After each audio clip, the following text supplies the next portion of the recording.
injury lawyers. Now, Hangin with Hester and Hanny with Jacob Hester and Charles Hangriff. Hester and Hanny on 104.5 ESPN Baton Rouge and 1130 The Tiger. Alongside Jacob Hester, here's Charles Hangriff.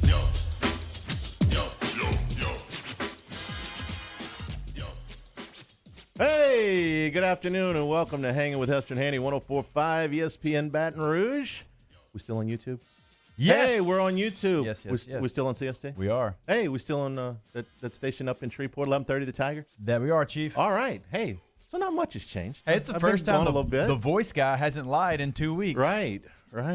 Great to be back, man. Good to see you. Mario Jerez in the audio producer seat today. Paul O'Neill in the video producer seat. I got to tell you, I was really moved by the reception back here in the building to come back for the first time in a couple of weeks. I mean, the cake, the balloons. I mean, really, it was just too much. We do what we can, you know. Yeah, Paul O'Neill had a tear in his eye when he saw me. I mean, it was like one of those classmates from high school that you haven't seen since the last reunion. He's like, "How you been, man?" I mean, it was really nice. I was touched, and for everybody that reached out via Twitter or email or with text messages and stuff like that, thank you very much. Was just like I said, kind of touched with the people that had inquired.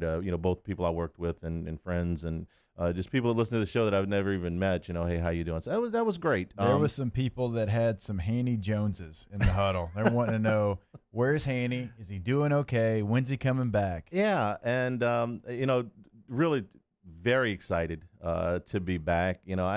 I had to get this done, and the mental part of, hey, this is coming. Finally get it done. Yeah. The people over at Brock were just so fantastic in doing this, and especially Dr. Bobby Easton, Dr. Brent Bankston, and that staff there. Ran into Dr. Stephen Etheridge. He told us, yesterday.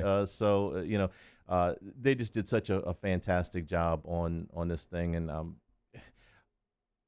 just surprised would be the wrong word because I know what kind of work they do, but to know what they had to do to me to replace two hips, and then 2 weeks later to be actually walking around and able to do not everything, but Still, most of the stuff. Oh, yeah. Look, just beyond happy to be a part of that procedure there and to be back here today. So, how you been? Doing well. Yeah. We got Hunt Palmer to fill in, so thank you to Hunt Palmer for filling in and Absolutely holding it down for what was it 10 shows maybe, something like 10 that? or 11, yeah. So we appreciate Hunt Palmer, but it's been good. A lot of news, Hanny, since the last time we talked with you. I mean, even since the last time we had you on the phone the other day, it's like right. News has been happening. I know that's probably been the most difficult part for you outside of the rehab and the pain of the surgery is there's been so many things that you haven't been able to react to. It really has been a ton, and I probably could. My original date to get back was a couple of days ago, but had to push it back. The prescribed medication maybe had my brain a little bit. See, I actually think that would have been good radio. Have you on here, all meted up. You never know what kind of rant was going to come out. Well, it was just more things like being able to remember names and like, who's that guy again? Why does that name sound familiar? Oh, because he's a defensive coordinator at fill in the blank. That Flynn kind of thing. once sat in this seat and said Gus Chiswick was the head coach at Auburn, so we would have let you slide. Gene, Gus, it's all pretty much the same stuff. No, there's a lot of stuff going on because this is the part of the year where we finally got the final NFL head coaching vacancy filled this morning. Yep. Deshaun Watson was so excited about it that he immediately demanded a trade. The college coaching staffs are filling out. It's Senior Bowl week. It's an odd Senior Bowl week, and the Super Bowl is a week away. So there's a ton of stuff that is going on right now. I guess the question that I've been asked the most the last few days is my reaction to Durante Jones as the new defensive coordinator for LSU. And my thoughts are that he is a guy with a lot of potential. Right. That if they like him, is he qualified? Yes, he's qualified. There's nothing that jumps out about him to me. If you took a blind resume and you put his resume and you took the name off the top, you could fill in probably 4 or 5 dozen guys out of the NFL or coaches that would have resumes that are very similar, that Right. started at the high school level, that included some time as a small school coordinator that got you into the NFL. You took a year detour into Canada, and then you've been a position coach in the NFL for 5 years. There's 5 dozen of those resumes. So is he the right one? I don't know. I mean, Right. maybe. If he's the guy they sat down with and they liked, at some point you have to trust your coaches. Is he qualified? Yes. Does he check a lot of the boxes? That's one of the catchphrases. Yes, he does. Is he guaranteed to do really well? He is not. Is he guaranteed to be a bust? He is not. If you look at going through his resume and picking out things, I found myself looking at it going, this is every man's resume. This is the resume of, like I said, 5 dozen 42-year-olds, of which maybe a third of them are going to be really good, a third of them are going to be kind of middle of the road, and a third of them are going to wash out of football in the next 5 to 6 years. You look at what he was with 3 NFL teams, the Vikings, the Bengals, and the Dolphins. The defensive numbers for those teams were not very good. The high water mark was with the Dolphins in 16 and 17 when he was assistant DB's coach. They were about middle of the league, 15th and 16th in passing yards passing yards gained in those 2 years. So about the middle of the league. They were terrible in Cincinnati. Was that his fault? I mean, and they were not good at all in Minnesota this year under a very good defensive coach in Mike Zimmer, who in December looked at the media and said, "This is the worst defensive team I have ever had." Not exactly what you want to hear. Now, is any of that Durante Jones's fault?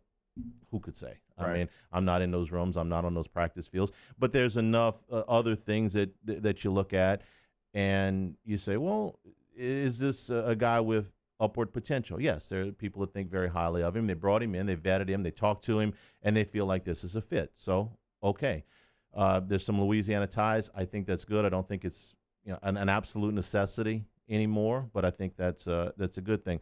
I was intrigued by 2 things. One of them's a football thing, one of them's a non-football thing. The football thing that I was intrigued about was that they went to Dave Aranda to talk about who he wanted. Yeah. Now, why is that important? Well, they went to Joe Brady to talk about who they wanted for offensive coordinator. Well, Joe Brady had enormous success here in the 1 year that he was here. Aranda had very strong success in the 4 years that he was here. But at the end, it was obvious that Ed Orgeron was not comfortable schematically with what they were doing and wanted to go in a different direction. So much so that he said when Bo Pelini got here, before they'd even snapped the ball, this is a better defense than the one we had last year, which, of course, turned out to be an erroneous statement times 10. Yeah. So if he was uncomfortable with some of the things not uncomfortable, but it just wasn't in his wheelhouse, some of the things schematically that Aranda did, then why are you going to talk to him about who he's recommending? Now, personally, I think going to talk to Dave Aranda about who he would recommend is a strong move, okay? I think the world of Aranda as a defensive coordinator. I don't know what kind of head coach he's going to make. I'm certainly not going to judge him on the COVID year. But defensively, schematically, conceptually, Dave Aranda is as strong as it comes. But was it things that Ed Orgeron was comfortable with? If Ed Orgeron had gotten the job the year that Dave Aranda was available, the year that Les Miles hired him, would Ed Orgeron have hired Dave Aranda? I don't think so. Not because he's not good, but because he doesn't match what he wants. Right. Okay, it's not his comfort zone. Now, in this time of football, the difference between a 4-3 and a 3-4 is less prevalent than it's ever been in football. Yeah, we talked about that a little bit yesterday. Yeah. So I'm not so much as caught up on that. So I thought it was interesting that they went back to Aranda to say, hey, who do you like? The second thing is, this is kind of a non-football thing, and I'm going to kind of keep tabs on this as we go forward. He got a 2-year deal, as did the offensive coordinator.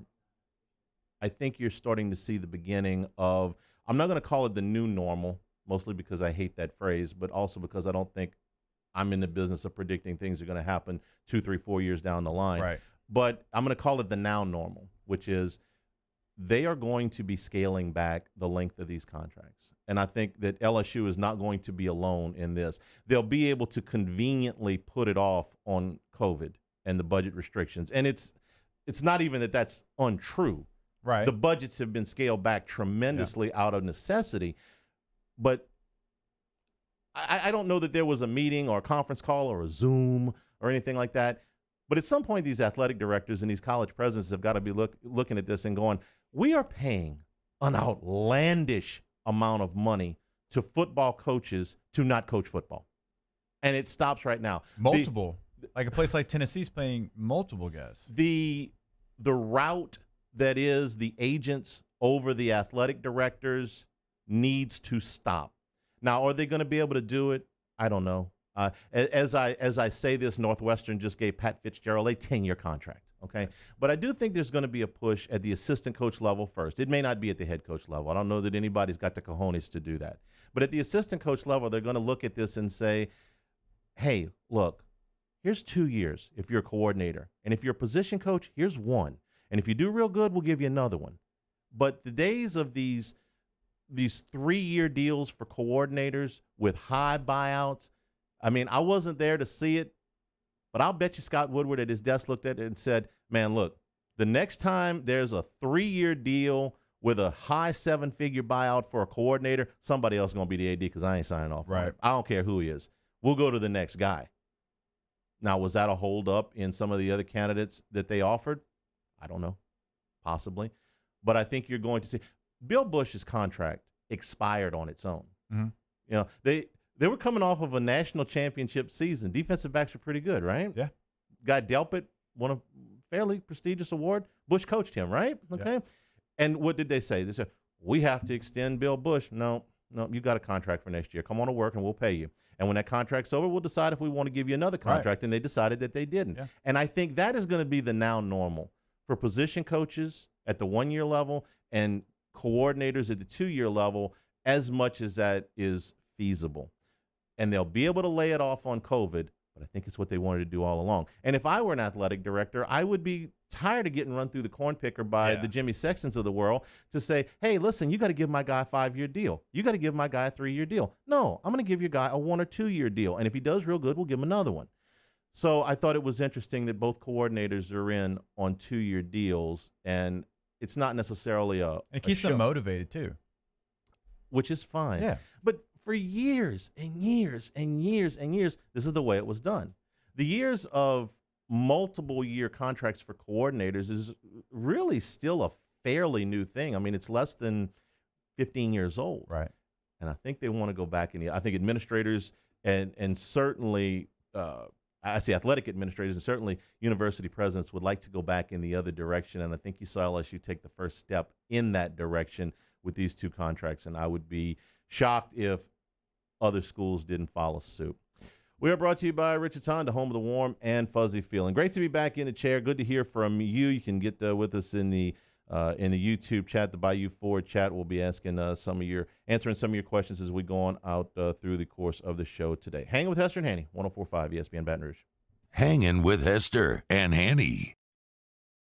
Our listeners fire off their opinions on the jimsfirearms.net hotline at 499-1045. Keep listening for your next chance to shoot us your thoughts with the jimsfirearms.net hotline on 104.5 ESPN Baton Rouge.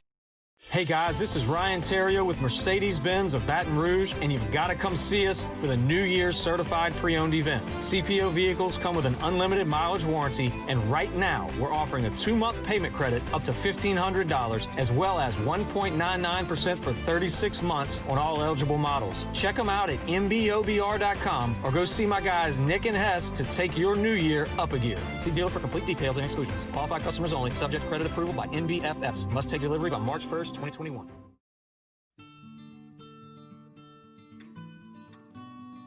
This is a house call. This is a follow-up appointment. This is a diabetes checkup. This isn't just more convenient care, it's more advanced care. This is innovating healthcare at Louisiana's #1 hospital. Auctioner. I've been doing business with Luba for 25 years. They're dependable, trustworthy. It's just the attention to detail with our clients. Our folks have years and years of experience. They're highly trained professionals, but many companies have that asset. What I'd like to think makes Luba a bit different is that we use those talents in a way that truly is dedicated to serving the needs of the folks who depend on us. At All-Star Toyota, you get it all.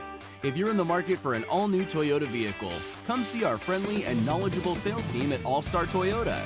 Located in Baton Rouge at the corner of Airline and Goodwood, we've been serving our community since 2005 by offering a large selection of new Toyota cars, trucks, and SUVs. Get behind the wheel of your dream car and take a test drive at All-Star Toyota today.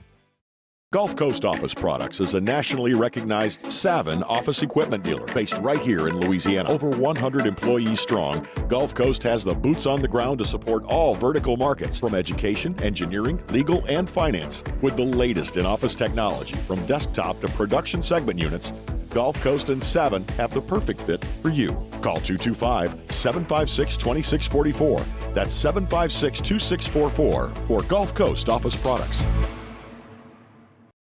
ServiceMaster Elite create clean, disinfected work environments. As a local business, we take pride in serving the New Orleans and Baton Rouge areas. Our cleaning protocols follow CDC and OSHA standards for healthcare settings, offices, senior living, restaurants, and industrial plants. Contact ServiceMaster Elite to get your operation ready for reopening with germ disinfection cleaning. ServiceMaster Elite, the trusted choice in professional cleaning since 1996. Are you a licensed contractor? There's lots of good contractors in Louisiana doing work the right way, but unfortunately, too many unlicensed contractors are working outside the licensing requirements. Working as a contractor in Louisiana requires a license for the company doing the work. The Louisiana State Licensing Board for Contractors wants to help you get licensed to allow you to conduct work legally. It's not difficult to get the license. We can help you. Go to lacontractor.org for more information. Licensed contractors, it's the law. Happy New Year from Corvell Toyota in Opelousas. You can get into a Corolla for $239 a month with only $2,000 down, or choose from our pre-owned selection. So come on down to Happy Town. That's Corvell Toyota in Opelousas, Happy Town, USA. Sports wouldn't be the same without the die-hard fans. That's why we're highlighting the fans that do the most. 104.5 ESPN Baton Rouge brings you the Citizens Bank Fan of the Week. Check it out at 1045ESPN.com, the Citizens Bank Fan of the Week. Tune into a Thursday edition of Jimmy Ott's Game Time, live from Jolie Pearl Oyster Bar. Our good friend Charles Hangriff joins the show to co-host as we look ahead to the sports weekend. Come out and see us or join us at 6 p.m. on 104.5 ESPN Baton Rouge.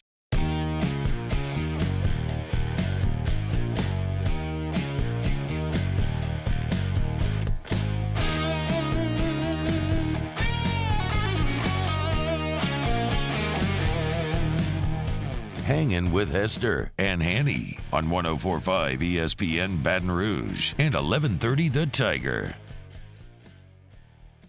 And we're brought to you by Richard's Honda, home of the warm and fuzzy feeling. A few things out of the Bayou Ford chat. First of all, no cartwheels from me, no hula hooping from me. We thought we'd give it a whirl. Let me tell you something. No I was pun intended. greatly pleased to be able to put my socks on by myself without any apparatus or any great pain. This is week 2, man. I mean, so let's take it one thing at a time. I saw you skipping in the door today. Skipping. I'm not quite ready to skip, but I am walking pretty good. So happy about that. Walt says LSU's just dropping the ball because they're not getting buyouts for good coaches. Here's the thing. My deal on contracts.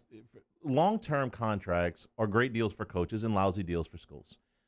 Because what do? They protect the coach if things go sideways. He gets paid anyway. The school's on the hook because every time you give a coach a 5 or 6 year deal. Let's just take what Josh Heupel got from Tennessee, $4 million a year. Is Josh Heupel going to be making $4 million in year 4 of that deal? No, he's not. Probably not in year 3 of that deal.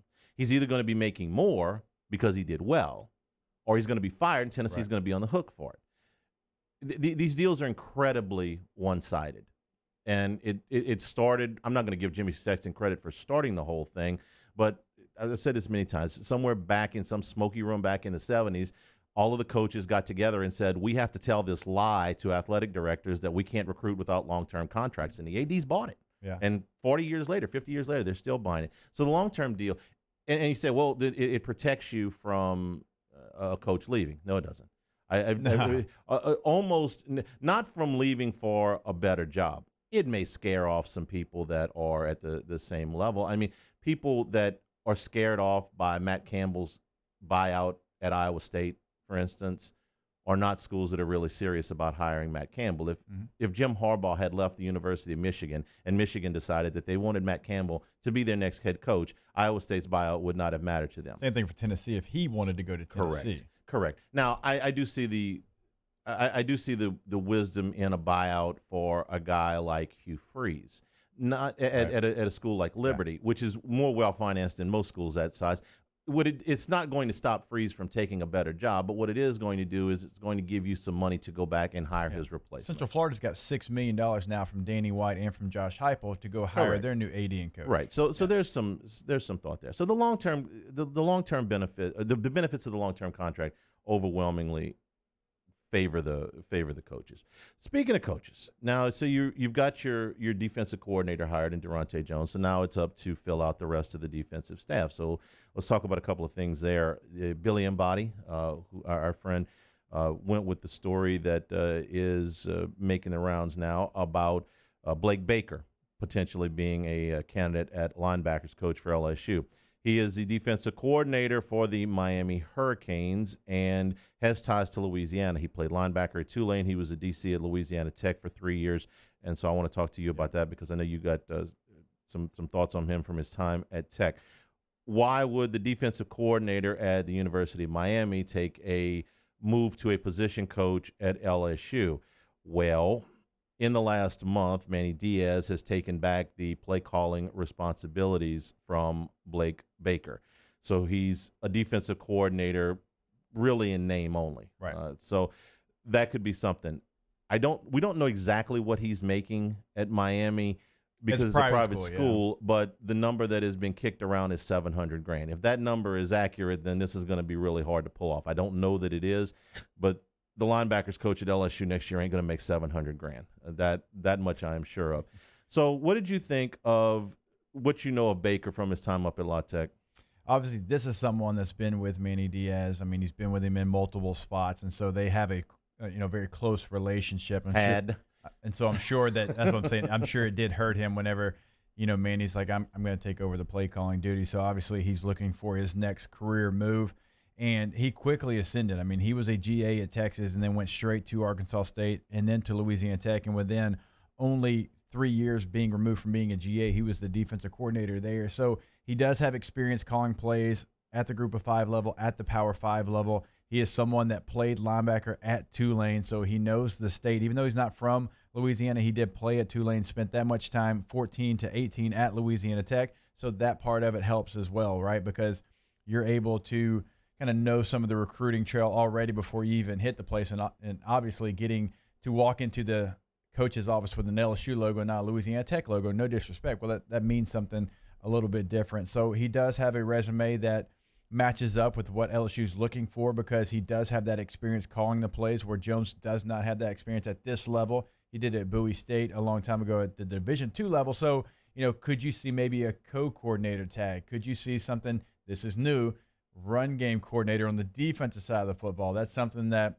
you're just adding titles to add responsibilities and a little bit of money in your pocket, but that's something we've seen other schools do. So could he have an added title, not just linebacker coach? I would assume if you're making the move, even if it's in name only at Miami, if you're making that kind of move, it will be for something more than just a linebacker coach. I swear to God, if I was an administrator and a head coach came to me and said, I want this guy to be my linebackers coach and I want to pay him this amount of money, and then he came back and said, no, we're gonna have him be our run game coordinator too. I need this much more money. I'd have to ask the coach, please tell me, if he was going to coach the linebackers, were they not going to be coaching them to stop the run? Why am I giving you this extra money for this extra title? Please tell me. Okay, and that's a great question. So what he would do is he would come up with some of your run stunts. He would come up with, hey, on first and second down, I'm going to be the guy that comes up with all of the running game news and notes. And isn't that his job anyway? To some extent, but he would have some say on the defensive front as well. Like he would. Oh, so this is something that the coordinator the defensive coordinator would normally do. But if you hire a defensive coordinator that is more in the backfield, because typically defensive coordinators are what? Position-wise.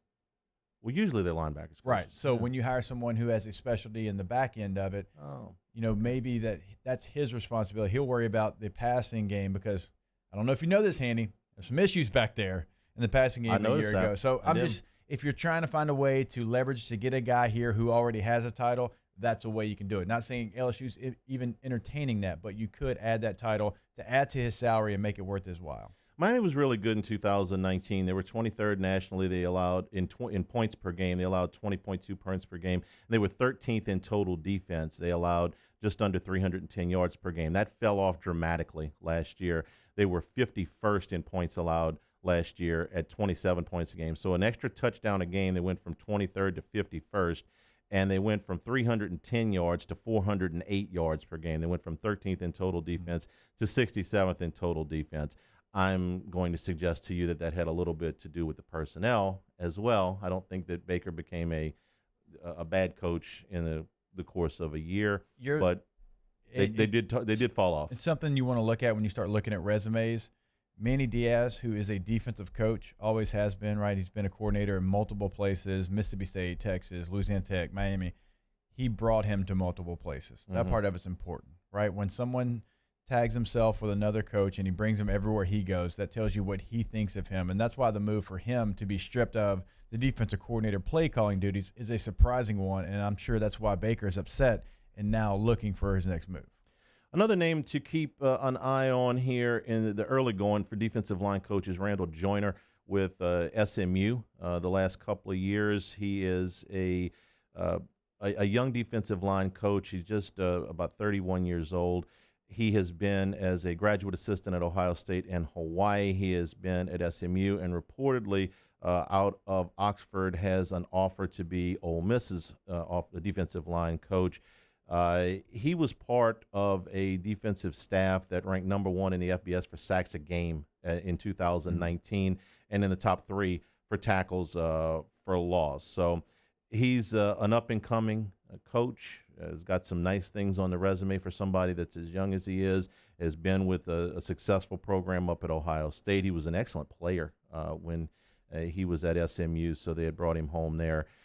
So they're going to take a look at Randall Joyner. I don't know how far they are down the road with him, but that's a name to watch. For me personally, I think who you hire to coach the linebackers is more important because you have veteran players galore on the defensive front with Glenn Logan and Neil Farrell, and we can go to Andre Anthony. You've got some very talented sophomores, really talented freshmen. That's a position that's got some Jimmies and Joes, okay? Not to say anybody can coach them, and then Coach O part of it. You know Coach O is going to be involved in that part of it. But when you look at the linebacker position, it's really thin. I mean, Coach O even said he's looking at 3 guys in the transfer portal right now. It's got talent. It's young talent. Then you got Micah Baskerville. You got Damone Clark. You got some guys who have played. They've got to continue to get better. That move to me is more important. And we saw guys that were lost in coverage at that position a year ago. The defensive line's more set up right now. Not to say you don't want to go get the best guy available, but you really got to hit a home run with who you hire to coach the linebackers.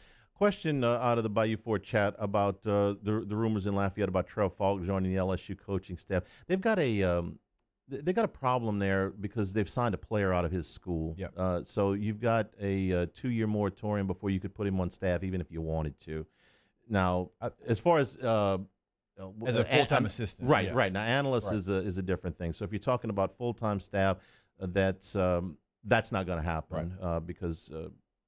They've signed a player from there, but as potentially as an analyst, we'll see. Hanging with Hester and I'm sorry. Real quick, since we're talking defense side of the football, there was a report that Kelvin Sheppard did take a job with the Detroit Lions. I saw that. I know Scone had it yesterday on Twitter, and I saw it on Football Scoop as well. So that's someone that you could potentially. Now he was more in a player personnel role with LSU, but that's someone that looks like he's moving on to coach in the NFL. So you're telling me that there's a spot. And eat some kneecaps with Dan Campbell. We're brought to you by Richard's Honda, home of the warm and fuzzy feeling. Hanging with Hester and Hanny, 104.5 ESPN Baton Rouge. Hangin' with Hester and Hanny. All right, brought to you by Garcia Roofing every single day. They are your trusted home improvement experts in Baton Rouge, New Orleans, North Shore, Lafayette, and Lake Charles. We tell you every single day they back up their word with their Garcia guarantee because they are the best, right? And it doesn't matter if it's that small project, roof repair, if you've got something where you want to get your roof clean, if you're doing just the smallest thing, they can handle that. Nothing's going to be too small. You know they can handle the big things, the roof replacement, the commercial roofing. But roof repairs is something that can turn into a big thing, allow them to come out with that free roof inspection to tell you exactly what you need, Hanny. And all types of roofs, shingle, metal, slate, the Spanish tile roofing, the cedar shake roofing, all of your commercial roofing and shingles, all of your commercial roof coating as well.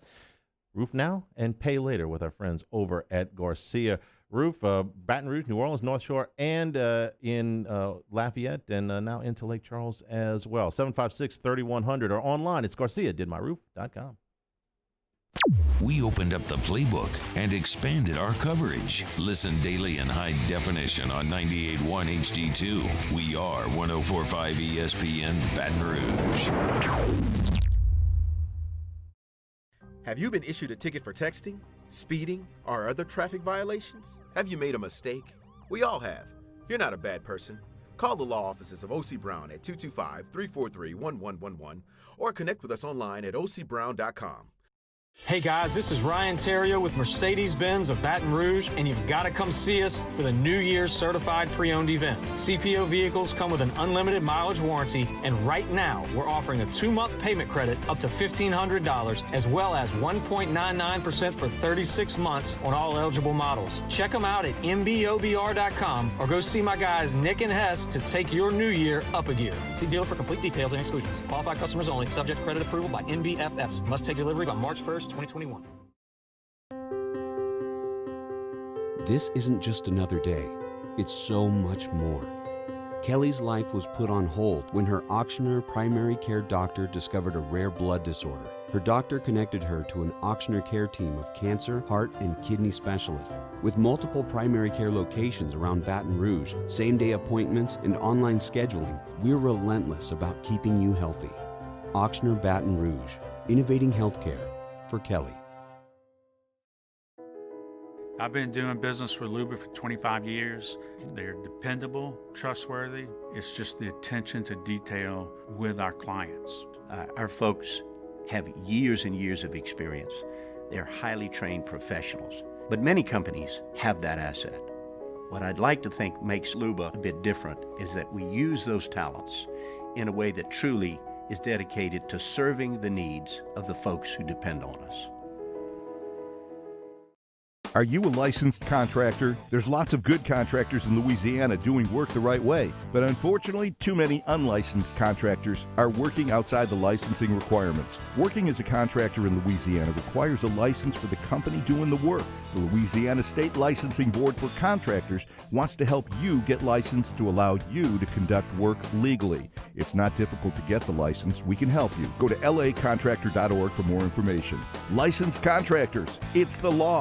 Gulf Coast Office Products is a nationally recognized Savin office equipment dealer based right here in Louisiana. Over 100 employees strong, Gulf Coast has the boots on the ground to support all vertical markets from education, engineering, legal, and finance. With the latest in office technology from desktop to production segment units, Gulf Coast and Savin have the perfect fit for you. Call 225-756-2644. That's 756-2644 for Gulf Coast Office Products. From Cordell Toyota in Opelousas, you can get into a new Camry for $335 a month with only $2,000 down, or choose from our pre-owned selection. So come on down to Happy. Hey, it's Musso. Join us for Fridays Off the Bench, presented by All-Star Toyota. Hunt Palmer stops by in his regular spot. Cole Kublik talks SEC schedule release, FanDuel's Megan making money, and a brand new OTB tier list. It's Fridays Off the Bench, 104.5 ESPN Baton Rouge.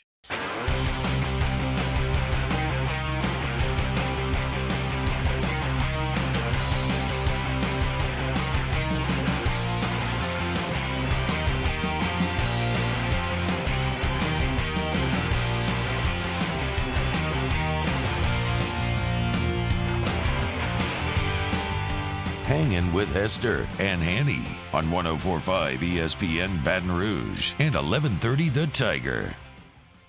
And we're brought to you in part today by Supreme Rice, our friends down in Crowley, Louisiana since the 1930s. Let me tell you about Supreme Rice during my little sabbatical here, my recovery from this surgery, okay? First of all, #1, top grade, first class, however many good ways I can say it to my wife, Tracy, who could not have gotten through the last even brought 2 you here weeks today, without, I saw. man, well, yeah, I'm still not clear to drive.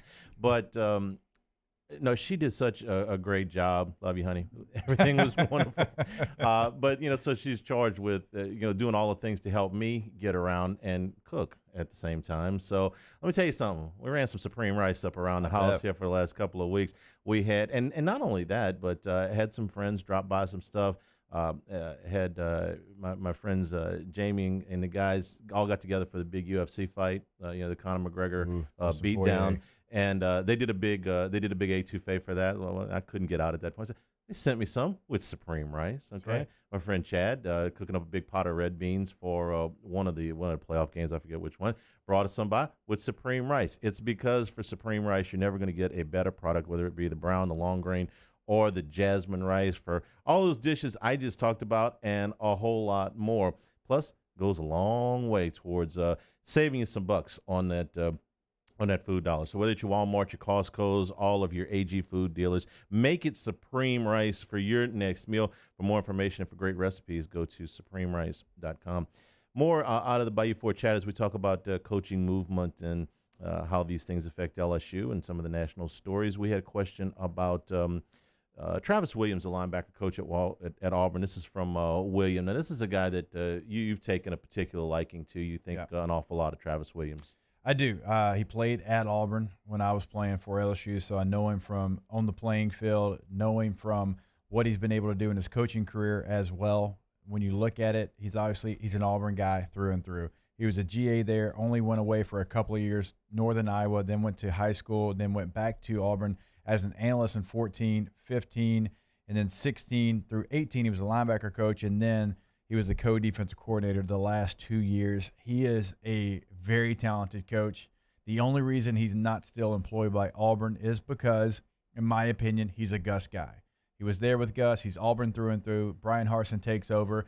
Harsin did keep some of those guys, Cadillac Williams being one of them, the very talented running back, still the running back coach there. But as you know, Hanny, sometimes when you take that job over, you don't want the other guys. And that's why he's a free agent right now.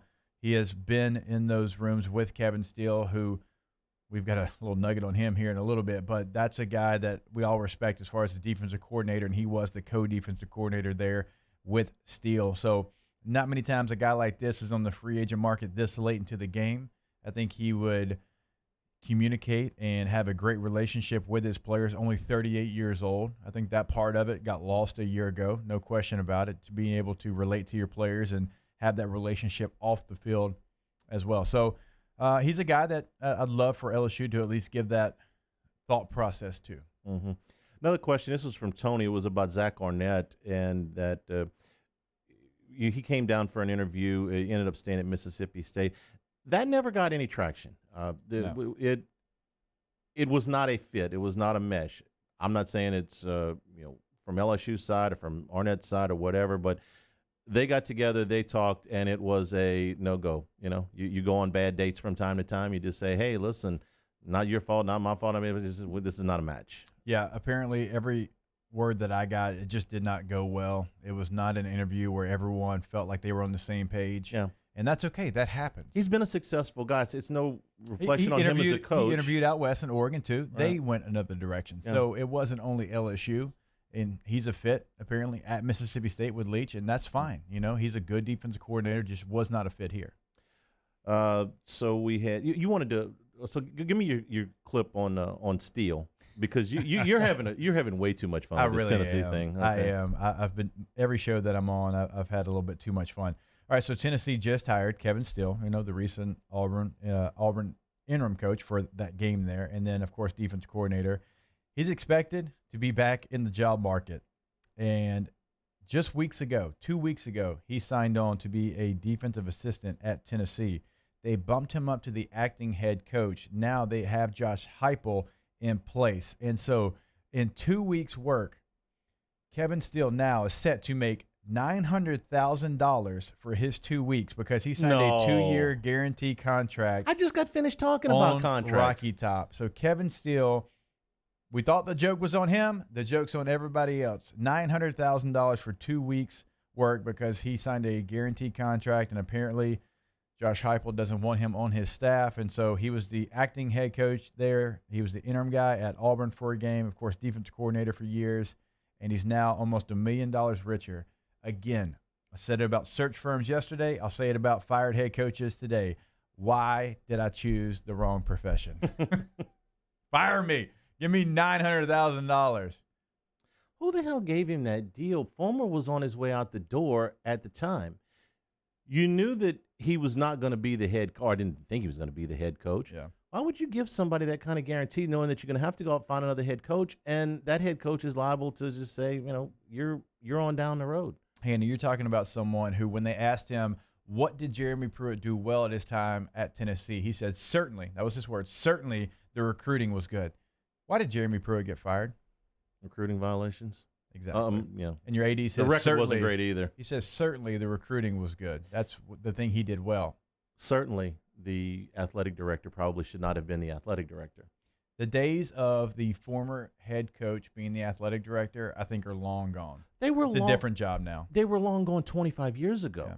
I mean, Skip was really like the last very successful one that I can think of. Skip was the first baseball coach that had ever done. Ray Tanner's done a nice job at South Carolina, but the football coaches. You go back and you look at athletic directors in the 1980s. Now I'm doing this out of my head, but was not Bear Bryant the athletic director as well at Alabama? Was not Chuck Jordan the athletic director at Auburn? Was not Vince Dooley the athletic director at the University of Georgia? Paul Dietzel certainly was the athletic director here after. Now, he wasn't the head coach and the athletic director at the same time, but he was a football guy. Was not Frank Broyles. I know Arkansas wasn't in this league at that time, but they were, in the Southwest Conference. Was he not the athletic director there? And you can go on and on about you were the football coach and you were the athletic director. I mean, that's not even a little bit dated. That's 4 to 5 decades worth of dated. I think the last guy I can think that was the same at the same time, Derek Dooley, was at Louisiana Tech. That's the last. And I don't even think I think the job is too big to be able to split. It's completely changed. Those two jobs, those two jobs are way too big to have one person. I know even on the high school level, there's probably a lot of people listening that they're the football coach and the AD, and I know some friends that do it, and it's a headache. They say, you know what? After you get done game planning after practice, and you got to go across to the girls and boys hoops game at night just to be seen and show face. It's not everything is made out to be. I mean, there's a lot that goes into it financially, and that you got to make sure it's taken care of. But it's also that part of it. You got to care about all the sports, like not just the one you coached in. The budgeting process alone will take you forever. We're brought to you by Richard's Honda, home of the warm and fuzzy feeling. Hangin with Hester and Hanny, 104.5 ESPN Baton Rouge. Hangin with Hester and Hanny. Tune in Sunday, February the 7th for live play-by-play of Super Bowl 55 when the Tampa Bay Buccaneers face the defending champion Kansas City Chiefs. Coverage starts at 1 and kickoff is at 5:30. Your home for the NFL and Super Bowl 55 is 104.5 ESPN Baton. This is a house call. This is a follow-up appointment. This is a diabetes checkup. This isn't just more convenient care, it's more advanced care. This is innovating healthcare at Louisiana's #1 hospital, Ochsner. Hey guys, this is Ryan Terrio with Mercedes-Benz of Baton Rouge, and you've got to come see us for the New Year's Certified Pre-Owned event. CPO vehicles come with an unlimited mileage warranty, and right now we're offering a 2-month payment credit up to $1,500, as well as 1.99% for 36 months on all eligible models. Check them out at mbobr.com or go see my guys Nick and Hess to take your new year up a gear. See dealer for complete details and exclusions. Qualified customers only. Subject credit approval by NBFS. Must take delivery by March 1st, 2021.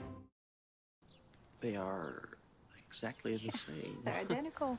Actually, they're not. House 2 also has antioxidant vitamin C. Antioxidant? Then we'll take House 2. Given the choice, why wouldn't you choose the one with antioxidant vitamin C? Choose Vizzy Hard Seltzer. Service Master Elite create clean, disinfected work environments. As a local business, we take pride in serving the New Orleans and Baton Rouge areas. Our cleaning protocols follow CDC and OSHA standards for healthcare settings, offices, senior living, restaurants, and industrial plants. Contact Service Master Elite to get your operation ready for reopening with germ disinfection cleaning. Service Master Elite, the trusted choice in professional cleaning since 1996. At All-Star Toyota, you get it all. If you're in the market for an all-new Toyota vehicle, come see our friendly and knowledgeable sales team at All-Star Toyota. Located in Baton Rouge at the corner of Airline and Goodwood, we've been serving our community since 2005 by offering a large selection of new Toyota cars, trucks, and SUVs. Get behind the wheel of your dream car and take a test drive at All-Star Toyota today. I've been doing business with Luba for 25 years. They're dependable, trustworthy. It's just the attention to detail with our clients. Our folks have years and years of experience. They're highly trained professionals. But many companies have that asset. What I'd like to think makes Luba a bit different is that we use those talents in a way that truly is dedicated to serving the needs of the folks who depend on us. Are you a licensed contractor? There's lots of good contractors in Louisiana doing work the right way, but unfortunately, too many unlicensed contractors are working outside the licensing requirements. Working as a contractor in Louisiana requires a license for the company doing the work. The Louisiana State Licensing Board for Contractors wants to help you get licensed to allow you to conduct work legally. It's not difficult to get the license. We can help you. Go to lacontractor.org for more information. Licensed contractors, it's the law. Gulf Coast Office Products is a nationally recognized Savin office equipment dealer based right here in Louisiana. Over 100 employees strong, Gulf Coast has the boots on the ground to support all vertical markets, from education, engineering, legal, and finance. With the latest in office technology, from desktop to production segment units, Gulf Coast and Savin have the perfect fit for you. Call 225-756-2644. That's 756-2644 for Gulf Coast Office Products. $14,000 off MSRP on a new 2020 Ford Expedition XLT. All new Bayou Ford vehicles come with a 1 million mile powertrain warranty, and with Bayou to You, free delivery right to your door. The crew at Bayou Ford is going to do right by you.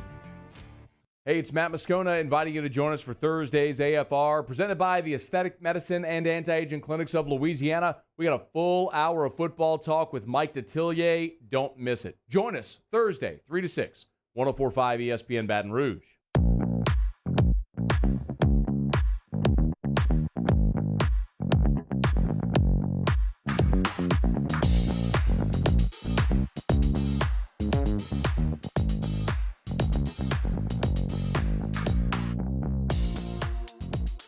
Hangin with Hester and Hanny on 104.5 ESPN Baton Rouge and 1130 The Tiger. So one of the things I was asked over the course of the last couple of days about LSU's schedule, about the SEC schedule, and this reignites the whole scheduling isn't fair in the Southeastern Conference, something I started back in the 90s when I was doing a show then. Nothing's really changed. Oh, some of the formatics have changed, but the ridiculousness of the SEC schedule has not changed at all. So staying in theme here, I don't quite take the glee in Tennessee's demise that you do, but maybe for a different reason. And Hunt's the same as you are. And I don't take it like I'm having fun. It's fascinating just how bad it really is and how bad at the core of its leadership it truly has been. Well, the fall, it has been so dramatic from when Philip Fulmer left as the coach. And so You're right. Herein lies your problem with one of your biggest problems. It's not your only problem with SEC scheduling, but it's one of the big problems with SEC scheduling.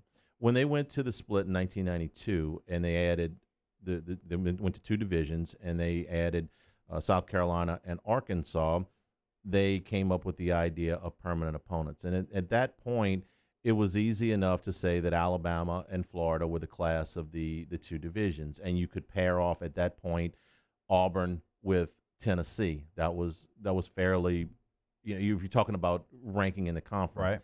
And then you had LSU and Georgia, who were pretty much looked at on an even field, both of them with exceptional resources and struggling management. Okay, they were both. We're talking about 1992 now. Okay, and Georgia was doing better than LSU was, but neither of them. There were some Independence Bowl trips for the Bulldogs then. Yeah, neither one of the. I mean, the Ray Goff era and the Curly Holman era had a lot of similarities. So you had those two teams, and those 6 were considered to be the top 6 programs in the league, and you had 3 on each side. Then the bottom of the league on either other side didn't really have all that big of a problem with who they played, as long as it wasn't one of the big 3. And then Alabama and Tennessee wanted to continue their rival, and Auburn and Georgia wanted to continue their rivalry, the longest running one in the South. Right. So that's like obligatory, right? And so LSU and Florida kind of got pushed together. You know, you were beat 11-1. I mean, I could blame Joe Dean for a lot of things, but I can't blame him for that because he was hopelessly outvoted. And even when he left, they were still outvoted because Florida didn't care who they played. They were beating the crap. They were beating the crap out of everybody. But Nebraska and Tommy Frazier. And so the other 4 big schools in the league, besides LSU and Florida, were content to keep their rivalries going. Right. And then the bottom of the league didn't care because they just didn't want to have to. Ole Miss didn't want to be suckered into having to play Tennessee every year or Florida every year. So they're like, yeah, we're good. Give us Kentucky. We're fine. Or Ole Miss or Vanderbilt, whatever you want to do. But that balance depended on those top 6 schools staying those top 6 schools. And in 2020, it's 15 years dated. In the last 13 years, let me go 13 years because that's when Fulmer left in 2007, Tennessee's had 4 winning seasons. They are, in fact, behind South Carolina now. You and I have had this discussion. What's the better job, Tennessee or South Carolina? Yeah. I think it's Tennessee. You think it's South Carolina. I'm coming around to your side of thinking, actually. 2 teams, Hanny. 2 teams in the last 13 years don't have 10 wins, Vandy and Tennessee. So it's a great stat. The imbalance was not going to be fixed unless you went to a full balanced schedule, whether Tennessee was good or not. But the fact that you stay with the imbalanced schedule and one of your real stalwarts in the conference when you started this mess in 1992 is a shadow of their former self, has really completely decimated this thing. And to further complicate it, you came back in 2011 and you added 2 more teams. Mm-hmm. And once again, the far superior program was added to the West instead of the East, despite the fact that geographically you could have realigned at that point, but no. Right. And Tennessee and Alabama would not be able to play anymore. I'm here to tell you that there's enough volatility now in the league that there wasn't, that existed in 1992, that a full balanced schedule will solve all of your problems. Well, it wouldn't allow Tennessee and Alabama to play every year, and it wouldn't allow Auburn and Georgia to play every year. But I just lived through a year where they played the Masters in November, ran the Kentucky Derby in September, and they're about to play the Super Bowl in front of friends and family. So I'm here to tell you that the world won't tilt off its axis if Alabama and Tennessee don't play every year. And yet there still remains pushback on that. Yeah. Until you go to a full rotation, a full balance, it's not going to be fair or equitable to anybody. But Tennessee has exacerbated the problem times 10 because of what they were when this started and what they are now. Yeah, I completely agree with you. And you know me, I love LSU Florida. It's the game that I look forward to the most, and not from one game in 2007. It was way before that. I loved that game. Like 1997 when LSU beat Florida is a day that I'll never forget because they seemed unbeatable. LSU got it done, and to beat them, I knew it meant something because of what you said. In 92, you kind of knew where they were and who they were going to be. But I would sacrifice that to have balance in the SEC schedule. As much as that pains me to say, and by the way, if you're listening, remember when Doring had to dress up as Tiger King? Mm-hmm. Yeah, so the new bet this year, the loser of the LSU-Florida game has to get 3 lines shaved in his head like Brian Bosworth and go straight the Boz haircut for a week. If they lose, you're going to come to this set with lines shaved in your head? 3 of them, like the Boz. So that's the bet. So just something to look forward to there in week 7. I was thinking I'd put in something with the shoe. In the SEC. With the shoe, right? I made like 7 shoe jokes. A golden shoe or something? This morning, and I think he was tired of my shoe jokes, but I'm going to keep them coming. All right, so go to the NFL model. Here's what you do, right? You play every team in your division, and then you can play wherever you finished the year before. If you finish first, you play the first team from the other side. You go 6, you go 6. You go 7, you go 7. And then that other opponent, well, that stays on a rotation.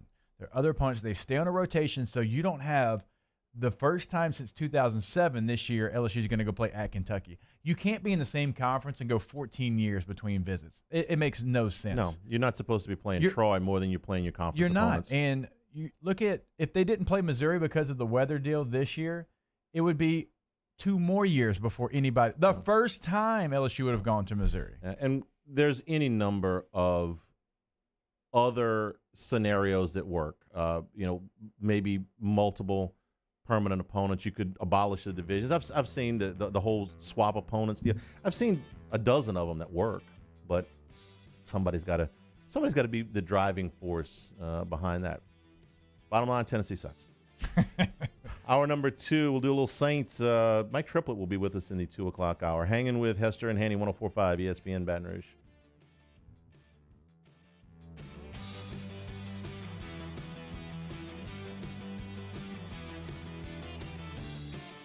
Gulf Coast Office Products is a nationally recognized Savin office equipment dealer based right here in Louisiana. Over 100 employees strong, Gulf Coast has the boots on the ground to support all vertical markets, from education, engineering, legal, and finance. With the latest in office technology, from desktop to production segment units, Gulf Coast and Savin have the perfect fit for you. Call 225-756-2644. That's 756-2644 for Gulf Coast Office Products. This isn't just another day. It's so much more. Kelly's life was put on hold when her auctioneer primary care doctor discovered a rare blood disorder. Her doctor connected her to an auctioneer care team of cancer, heart, and kidney specialists. With multiple primary care locations around Baton Rouge, same-day appointments, and online scheduling, we're relentless about keeping you healthy. Auctioneer Baton Rouge, innovating healthcare for Kelly. Hey guys, this is Ryan Terrio with Mercedes-Benz of Baton Rouge, and you've got to come see us for the New Year's Certified Pre-Owned event. CPO vehicles come with an unlimited mileage warranty, and right now we're offering a 2-month payment credit up to $1,500, as well as 1.99% for 36 months on all eligible models. Check them out at mbobr.com or go see my guys Nick and Hess to take your new year up a gear. See dealer for complete details and exclusions. Qualified customers only. Subject credit approval by NBFS. Must take delivery by March 1st. 2021. Service Master Elite create clean, disinfected work environments. As a local business, we take pride in serving the New Orleans and Baton Rouge areas. Our cleaning protocols follow CDC and OSHA standards for healthcare settings, offices, senior living, restaurants, and industrial plants. Contact Service Master Elite to get your operation ready for reopening with germ disinfection cleaning. Service Master Elite, the trusted choice in professional cleaning since 1996. I've been doing business with Rouge for 25 years. They're dependable, trustworthy. It's just the attention to detail with our clients.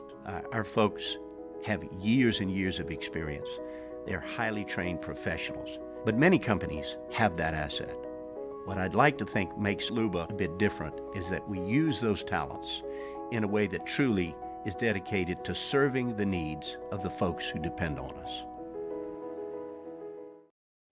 At All-Star Toyota, you get it all. If you're in the market for an all-new Toyota vehicle, come see our friendly and knowledgeable sales team at All-Star Toyota. Located in Baton Rouge at the corner of Airline and Goodwood, we've been serving our community since 2005 by offering a large selection of new Toyota cars, trucks, and SUVs. Get behind the wheel of your dream car and take a test drive at All-Star Toyota today. Are you a licensed contractor? There's lots of good contractors in Louisiana doing work the right way, but unfortunately, too many unlicensed contractors are working outside the licensing requirements. Working as a contractor in Louisiana requires a license for the company doing the work. The Louisiana State Licensing Board for Contractors wants to help you get licensed to allow you to conduct work legally. It's not difficult to get the license. We can help you. Go to lacontractor.org for more information. Licensed contractors, it's the law. Sports wouldn't be the same without the die-hard fans. That's why we're highlighting the fans that do the most. 104.5 ESPN Baton Rouge brings you the Citizens Bank Fan of the Week. Check it out at 1045ESPN.com, the Citizens Bank Fan of the Week. Happy New Year from Cordell Toyota in Opelousas. You can get into a Corolla for $239 a month with only $2,000 down, or choose from our pre-owned selection. So come on down to Happy Town. That's Cordell Toyota in Opelousas, Happy Town, USA.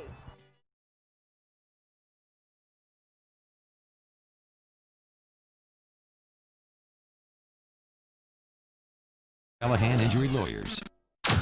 Now, Hangin with Hester and Hanny with Jacob Hester and Charles Hangriff. Hester and Hanny on 104.5 ESPN Baton Rouge and 1130 The Tiger.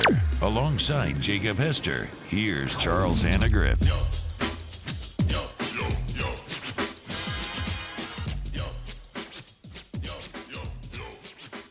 Hour number 2, Hanging with Hester and Hanny, 104.5 ESPN Baton Rouge. 11:30 The Tiger up in Shreveport, YouTube, and on CST. Glad that you're with us today. Mario Jerez over in the audio chair, Paul O'Neill in the video chair, and along with Jacob Hester, I'm Charles Hangriff. Glad to be back after a hiatus. All right, so how about this? Our friends over at Small Sliders said, whenever Hanny needs a recovery milkshake, let us know and we'll be there. Wow. How about that? You want to cash that ticket in today, or you want to wait till tomorrow? It's Friday. That'd be a good... Pretty good Friday. Smalls Friday's here already. That's right. I think that'd be an excellent way to start tomorrow's show. We did have more than once during the downtime. It's like, hey, you know what? We need something for dinner. And since I'm waiting on you hand and foot, I'm doing my wife's part right now. It's, hey, why don't we just go run through Smalls, get some slide? Hey, get no argument from me on that. Mike Triplett in hour number 3 today. We'll talk Saints with him. Have you been on since the Saints lost in the postseason? Just for this segment. Just for the one on the phone, right? Yeah. I've got some thoughts about it. I particularly want to dive into some of the Mickey Loomis comments from that press conference yesterday. You know, they're the Senior Bowl this week, the Senior Bowl week. But our buddy Jim Nagy, what a feat to pull off what he did. You remember you and I first started doing this show. Yeah. He was one of the first week guests, and it was, hey, how are you going to put the Senior Bowl on in January? And at that point, I don't know that we had really as full of comprehension of what was coming down the road. Right. 136 players eligible. Put them all in there together. Going to stage the game this week. It takes on even more importance than it would in a normal year because there's no combine. Yeah. They've called off the combine. And there are going to be some pro days and things like that, but there's no combine. A lot of these players haven't put pads on since November or December of 2019 that have been out there practicing, but they've managed to put it together at enormous cost, right? They asked the NFL to pay for some of this, and the NFL did. But for instance, here's just a couple. First of all, none of the players are allowed to room together. So you've they used to put 2 players to a room. Always. Now it's 1 player to a room so you double your hotel costs. Yep. The interviews are now being done. They wanted to do them in person. They wanted a lot of these players haven't ever met any of these coaches, have never talked to them. It's not like they were able to go to the schools and see them and talk to them, establish none of that stuff. So rather than just do it all Zoom, they were like, we'd like to have them face-to-face if we could, so we can kind of get a little bit of a feel for it. Well, how are we going to do that? Because we got to be set. So they went and got the dividers.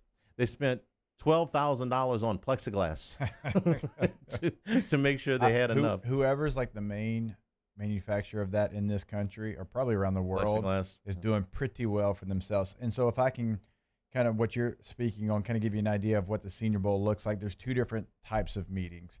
There is one where you have a ballroom basically full of every team, and they've got their own table, and you set it up, and you've got a schedule, and it's like noon, 1:30, 2:30, and you just fill in the team. They give you the schedule, and you know that there you're going to go bounce around tables. You're going to meet with position coaches or whoever wants to meet with you from that team. Then you also have like a true team meeting. And the one that always comes to my mind, I met with the Seahawks in Mobile. They have a suite in the hotel where it's like a conference table, and they've got everyone, GM, head coach, coordinators, special teams coach, position coaches, and they're all sitting at this meeting room table, and you go in and you sit down, and it just starts firing at you. They just start grilling you, okay? And that one is more formal. You can only do so many of those a day because there's no real, time limit as far as really what you can do in those meetings. And so there's two different versions. It's almost like the speed dating version where I'm sure they have the plexiglass, and then it's like, okay, you got to go up to the room. You're going to go see this team. I remember getting upstairs and going with the Jaguars. It wasn't as big of a room as the Seahawks was. It was more just Jack Del Rio. It was the offense coordinator, and it was the running back coach, and they scheduled that meeting for that time. And Del Rio, as soon as I walked in the room, he hands me the marker. He's like, all right, whiteboard's over there. Get ready. He's like, show me your favorite run play. Show me, okay, here's the scenario. If I bring Lynch blitz from the backside, here's the call. Who do you have? Go through your progressions. And, I mean, it was rapid fire, Hanny, for like 15 to 20 minutes of nothing but whiteboard. He wanted to try to quiz me. And so every team does it different. Every meeting's different. The size of who's in the room is different. And it doesn't really matter what you think. Like, I never met with the Chargers at the Senior Bowl or at the Combine, not one time. Now, I did go on a visit out there, but I never met with them in those settings. And then obviously that's who ended up selecting me in the draft. But it's all different. Like, nothing's the same, and there's different levels of meeting. It's not just, I've got a meeting with this team, here's what it's going to look like. So I'm sure the plexiglass comes from the speed dating round of it. So we're getting into, this is what I would call the beginning of draft season and how much different this is going to be. It was different last year. It's way different this year because at least last year, the pandemic didn't hit until we were pretty deep into the process. We had a combine last year. We had a few pro days, not a lot, but a few. And in the 19 season, all of your staffs had been able to go out and scout as they normally would. The protocols changed for the draft itself and the later pro days. But the rest of the stuff all went off pretty much. This year, none of that. For instance, here's something I learned today. Of all of the general managers that are in place at the Senior Bowl this week, how many of them actually went out and scouted players in person during the football season? I wouldn't think any. One. One? Who was that? They wouldn't identify him. Oh. But one. The reason was that every time he went out to go to a football game, when he came back, he had to quarantine for most of the week. Right. So this was the trade-off. You're a general manager of an NFL football team, and you want to go and scout a player at a Southeastern Conference game. Well, it's okay. You can go to Auburn or Baton Rouge or Gainesville or Tuscaloosa, but when you come back, you got to stay out of the office for 3 to 5 days. Right. Well, that's a hell of a trade-off. It is. To go look at a player you may not even be in position to draft. I mean, for a draft that's 7 months away. So only one of them did it. Here's another fact about the Senior Bowl this week. The staffs that are picked to coach the Senior Bowl, they're NFL staffs, as you know. They start with the teams with the worst record. So if you have the worst record in the NFL, which is Jacksonville this year, right, you have the opportunity to coach one of the Senior Bowl staffs, one of the Senior Bowl teams, and then they go to the second team. And most years, it's, hey, you're going to give us a chance to go coach the Senior Bowl? Wait, we get to have hands-on work with 70 kids? Some of the top guys, yeah. Yeah, absolutely we're going to take it. You know how many people told them no this year? The two teams that are that are coaching in the game this week, the Panthers and the Dolphins, 8 and 18. Yeah. Which means they had 16 teams tell them, no thanks, we're going home. Our coaches are exhausted. Yeah. They've been away from their families. No thanks. 2 out of 18 before they finally got staffs to coach the Senior Bowl. Not surprised by the Panthers. That's a college staff that's transitioning to the NFL. The grind is something they're used to. They're not used to having a true offseason. We don't get a break, so that's not surprising there. The Dolphins, the 3rd overall pick, fell into their lap. So I can see the intrigue, and they've got so many first-round picks. They got so many picks in the top 50 picks already, so I can see them being intrigued by that as well. But I am surprised that many teams decided to turn them down, because when you look at this game, they've done a really nice job. Jim's done a nice job of putting a really nice roster together, and it's no longer like the secondary guys. Like, remember, like Justin Herbert, who's very well going to win Offensive Rookie of the Year. He was in the game a year ago, right? And he wasn't the first quarterback taken. Joe gets hurt, opens the door. it's going to be between him and Jets to see who gets Offensive Rookie of the Year. So they've done a nice job year in and year out, but especially this year of who they've gotten at that game. You know, of the Carolina Panthers staff, there's going to be one guy that is not there. You know who it is? Joe Brady. Something failed in the protocols. They didn't go into a whole lot of detail about it. Just say, no, the protocols did not allow him to attend this week. Interesting. You know, could be anything. That makes a lot of sense because I had Jim on the SEC show earlier this week, and I said, how's my guy Joe Brady doing down there in Mobiles before they practice? And he was really, let's just say, wishy-washy on his answer. Because he ain't there. Yeah. Not exactly sure why, but it was called a failure of one of the protocols. Who could say? 136 players at the Senior Bowl. The consensus is, and it may not come down exactly like this, but the consensus is that of 136 players at the Senior Bowl, that 136 players will be drafted next spring because they will be able to put, unless somebody flunks a physical or gets hurt or something, because these players, and in a number of cases, they are players that did not play at all in 2019 season. You got some 1AA players here. You've got guys that opted out.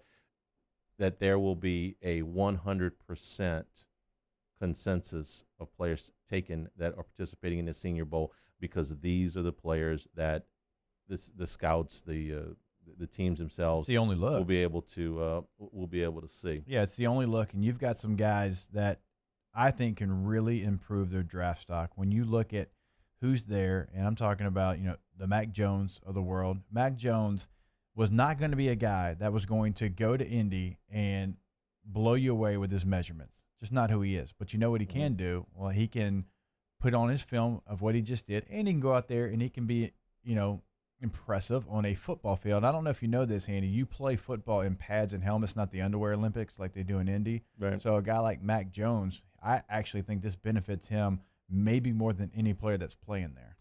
We always talk about Senior Bowl practices. One of the themes that's come out of the Senior Bowl practices this week is you can really, and this is not surprising at all, you can really tell the difference between the guys that played and the guys that didn't in 2020. Everything's sharper. Everything's more precise. Just there's no comparison. It doesn't mean that a guy that played for a really small school is going to get drafted ahead of Jamar Chase, okay? Right. But the sharpness is evident in the players that went out there. And like I said, that's no surprise to anybody. One more thing on college football news and notes, if you will. The ACC announced their football schedule today. The Southeastern Conference did this earlier in the week. Notre Dame's going back to being an independent. And is it just me coming back from sabbatical looking for positive things? I'm all into positively, and the last thing I want to talk about today is COVID. But there's no real reason that the SEC had to announce their schedule this week, is there? There's no real reason that the ACC had to announce their schedule today, is there? No, they could have done this in February. They could have, as we know now with scheduling, you can do things on very, very short notice if you're forced to. I'm encouraged by the fact that both leagues took the steps today to say, listen, our intention is to play a full 2021 season. Non-conference games, conference games, we've learned a lot. We are eons ahead of where we were when we had to make these decisions for the 2020 season. I found that encouraging today. No, I did too. And one thing I want to get your opinion on real quick. For tickets to these games, if you go to the secondary market, every game that was announced in week 1 has a ticket and a ticket price attached to it outside of LSU at UCLA. It's the only one right now that doesn't have tickets available to buy for the game. Potentially that game could be moved. We've heard Las Vegas being an option for that game. I would be upset. I love Vegas. Vegas is awesome. I'm not going to turn a trip down to Vegas, but I was looking forward to the euphoria of it being Pasadena and the Rose Bowl, and LSU fans that have never gotten to experience that to experience it. It would be the most disappointed I've ever been in my life to go to Vegas. Yes, that's a great way to put it. Because I'm not going to Pasadena to watch Michigan and Oregon. I'm just not. I mean, I'll watch the game on TV, but I'm not going to the Rose Bowl for that. I'm not going to the Rose Bowl. There's just too many other things going on at that time of the year for me to go watch a Big Ten team and a Pac-12 team play. Right. But if LSU's there, yes, I want to go. I'm not for all of the allure of Lambeau Field and the traditions and all that stuff. I'm not going to watch the Packers play unless it's just a random game against the Saints that I might have fallen backwards into. But if LSU's playing, well, yeah, then I want to go. So if I missed out on the trip, I had bought a ticket, an airline ticket to Vegas, because if the Saints had opened that stadium, I was going to be there. I'd made up my mind. And then, of course, everything got canceled. But it would be the most disappointed I'd ever been. It would be the best of the consolation prizes. Right. I mean, this could have been really a whole lot worse, right? They could have moved the thing to, I don't know, the Coliseum for crying out loud. But I really would. I've been looking forward to that game in the Rose Bowl for a long time. And for those that have been, yes, I know the Rose Bowl is a dump. Okay, it's just there's something about it. Yeah, it's just like Madison Square Garden is a dump, and I've never seen a game there. Would like to go see a game. From a brick and mortar standpoint, it's a dump. Yeah. Okay. But it's Madison Square Garden, the Rose Bowl. Mecca. I understand it's in the middle of a golf course. I know, but it's the Rose Bowl, and I'd like to go. But by the way, Georgia Clemson, that opening weekend. Imagine that's one of those pretty tough tickets on your little list there. Okay. You know I love this game during football season. That's in Charlotte, by the way. You know I love this game. The cheapest ticket right now, as we sit here, January the 28th for a September the 4th matchup, $455 to get into the Georgia Clemson opener. That's it. It's the highest price ticket. Second price on this list is Alabama versus Miami, which is going to be Alabama crushing Miami. I want to make a pledge to you, and I want you to hold me to this. This is in the interest of positivity, okay? Whenever we mention these games over the next 6-8 months, I am going to do my level best not to ever say if the game is in fact played. And if I do, I want you to call me on it. Say, Hanny, just knock it off. Right, yeah, get the buzzer going. Just knock it off. Hanging with Hester and Hanny, 104.5 ESPN Baton Rouge. Hanging with Hester and Hanny. GMFS Mortgage and GMFSmortgage.com as we start here in 2021. They've created the Go Local initiative, supporting our local businesses and make our communities feel like home. And GMFS is giving away $10,000 in Visa gift cards to those who visit these participating Go Local businesses. It's easy to find out more about the official rules and all the places that you can get to. GMFSmortgage.com/Go Local. And, of course, we spell GO, GEAUX, $10,000 in Visa gift cards. Who couldn't use that right about now? It's 2021 when you're making a move on your current home, or you're looking to refinance, free up a little bit of short-term cash, as well as the ability to either shorten your note or the length of your mortgage. You have to add on to your current home, or you're adding to your family. Would you like a construction loan to ease in that burden? You can do that as well. Maybe in the market for a new home for the first time. Let the certified counselors at GMFS Mortgage do for you what they did for me, and they've done for thousands of others. Start that financial journey at GMFSmortgage.com. In times of need, get a full list of phone numbers, websites, and other important emergency information on the Demco Stormwatch page at 1045ESPN.com.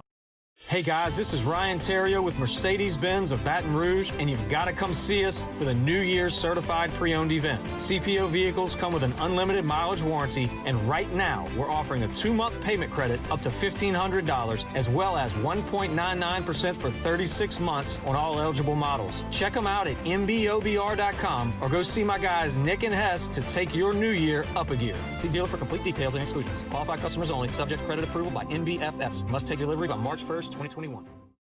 Gulf Coast Office Products is a nationally recognized Savin office equipment dealer based right here in Louisiana. Over 100 employees strong, Gulf Coast has the boots on the ground to support all vertical markets, from education, engineering, legal, and finance. With the latest in office technology, from desktop to production segment units, Gulf Coast and Savin have the perfect fit for you. Call 225-756-2644. That's 756-2644 for Gulf Coast Office Products.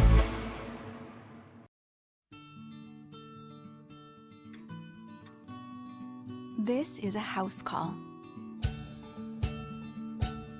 This is a follow-up appointment. This is a diabetes checkup. This isn't just more convenient care, it's more advanced care. This is innovating healthcare at Louisiana's #1 hospital, Auctioner. ServiceMaster Elite create clean, disinfected work environments.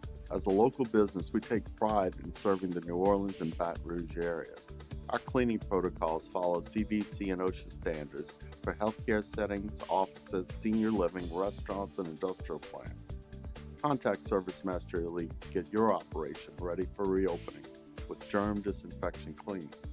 Service Master Elite, the trusted choice in professional cleaning since 1996. At All-Star Toyota, you get it all. If you're in the market for an all-new Toyota vehicle, come see our friendly and knowledgeable sales team at All-Star Toyota. Located in Baton Rouge at the corner of Airline and Goodwood, we've been serving our community since 2005 by offering a large selection of new Toyota cars, trucks, and SUVs. Get behind the wheel of your dream car and take a test drive at All-Star Toyota today. I've been doing business with Luba for 25 years. They're dependable, trustworthy. It's just the attention to detail with our clients. Our folks have years and years of experience. They're highly trained professionals. But many companies have that asset. What I'd like to think makes Luba a bit different is that we use those talents in a way that truly is dedicated to serving the needs of the folks who depend on us. Tune into a Thursday edition of Jimmy Ott's Game Time, live from Jolie Pearl Oyster Bar. Our good friend Charles Hangriff joins the show to co-host as we look ahead to the sports weekend. Come out and see us or join us at 6 p.m. on 104.5 ESPN Baton Rouge.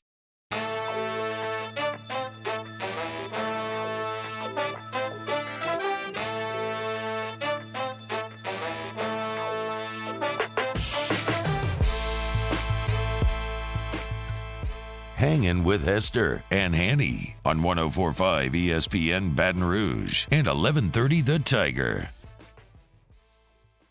And we're brought to you by Richard's Honda, home of the warm and fuzzy feeling. So Mickey Loomis, as he usually does during Senior Bowl week, kind of a State of the Union type deal for the Saints and the topics that he covered. The first one, I mean, let's not ignore the obvious. Let's talk about Drew Brees. Yeah, I don't think it's a lot different than last year, in that we'll wait for him. But look, we've got a lot of other planning to do. Look, there's more unknowns right now than there are knowns, in the sense that we don't yet know what the cap's going to be next year. Even a narrow range we don't have yet. So. We've got a lot of planning to do. We haven't completed our evaluations, our roster evaluations from last season. So at this point in time, there's more unknowns than there are knowns. First time I heard that Clubhouse, I thought to myself, yes, this year's a lot different than last year. Don't tell me it's not different than last year. Then I thought about it. Last year at this time was pre-Pro Bowl. Yeah. At the Pro Bowl, most people thought that Drew, the people that were on the team, the Pro Bowl team, the people that were around him, the NBC contract was getting done right about that time. Maybe not the general public, but the insiders, if you want to call it that, at this time last year, a week before the Super Bowl, thought Drew Brees was done. So maybe it's not, which led me to the next thing to think about, which was, what if he comes back? That's the one thing we haven't really talked about at all. We've been taking it as a given for, 6 months now, if not more than that this was it for Brees. Yeah. But he hasn't. In Phillip Rivers, it took him, 24 hours after the last game, 48 hours after the last game to say, guys, hey, listen, thank you, and I'm done. And we thought, well, is Brees later this week? Yeah, something, Thursday, Friday? No. He's wherever he is. Yeah. What if he came back? Yeah, and there's some language in his contract. If he's on the roster at a certain time, it saves them money. But I don't think that's the reason why he's kind of been quiet. He could make an announcement and still be on the roster. Yeah. Maybe there's more thought process that goes into it, because we're looking at, the way that he was emotional in the game, in the postseason, what he was, saying to Jameis Winston on the sideline, the way that they interacted with Tom Brady after the game, some of his wife's posts on social media. So I think we're all looking at all the outside factors of it, but Drew ultimately has the decision, right? I mean, he has earned the right to have that decision and for it to play out whenever he wants it to play out. Now, do I personally think he's coming back? I don't. I don't either. It has a feel of, all right, he is done. And what he went through to be on the field this year, and even more than we knew originally, to me, and I think he does deserve to do it when he wants to do it because of what he's done for New Orleans, what he's done for the Saints. But they also need to know. They also need to know what they need to do, where they need to move, and the pieces that they need to move around, because his contract coming off the salary cap is a big part of what they can and what they will be able to do. I think you can wait through the Super Bowl without it hurting them very much. I think the week after the Super Bowl, you probably need to give them the word one way or the other. Speaking of the cap, that was another hot topic for Mickey Loomis. For sure, it's going to be challenging, and yet I don't want to speculate as to how challenging it's going to be until we have a better understanding of what's going to be available, not just for this year, but even for the year after. So I can't really answer that question other than to say, yeah, it's going to be daunting. I think it's going to be daunting for a majority of teams in our league. Here's Loomis not lying again. The salary cap right now is not known. And you could say, well, it's going to take a catastrophic hit. I don't think it's going to take the catastrophic hit that I did maybe at the beginning of the NFL season. There's two reasons for that. Number one, they got all the games played. Ticket sales and concessions and all of those other revenue losses that they've incurred, they know what they are. That's one reason. The second reason, and this is probably the more important of the two, is that you've got television contracts that are coming up, and there seems to be a willingness of the owners to do what they did back in 2011, which is essentially a cap smoothing. Knowing that the additional television dollars are going to be coming down the road, they will give more to this cap, knowing that you took this financial hit, and sort of smooth over, so where you're not going to have a spike when the TV numbers hit, but rather you'll see a smoothing of the increase over the course of several years. I think now, knowing what their absolute losses are on the 2020 season, what they expected to get versus what they ended up getting, knowing now that they've gotten all the games played, and knowing that these television dollars, these contracts are going to be put together here very quickly, that smoothing of the cap will ease it. I no longer think it's going to be the 175, which was the rock bottom that they agreed to with the union. I don't necessarily think it's going to be the 198 that it was projected to be either, but I think it's going to be a lot closer to the 198 than the 175. What's your gut tell you? I'm thinking somewhere 185. Yeah, but probably a lot closer to the 198. I'm saying, somewhere in the 180s. And it doesn't mean that the Saints don't still have significant cap issues, and we're going to ask Mike Triplett about that. But it means that the doomsday scenario is less likely to happen than we thought back in, say, September, because we were looking at this in September, pretty much completely empty stadiums, college football trying their best, baseball limping to the finish line, NBA struggling with the bubble. Maybe I shouldn't say September. Maybe I should say more like August. All right, and it was like, NFL going to get every game? On what planet are you on? But they did.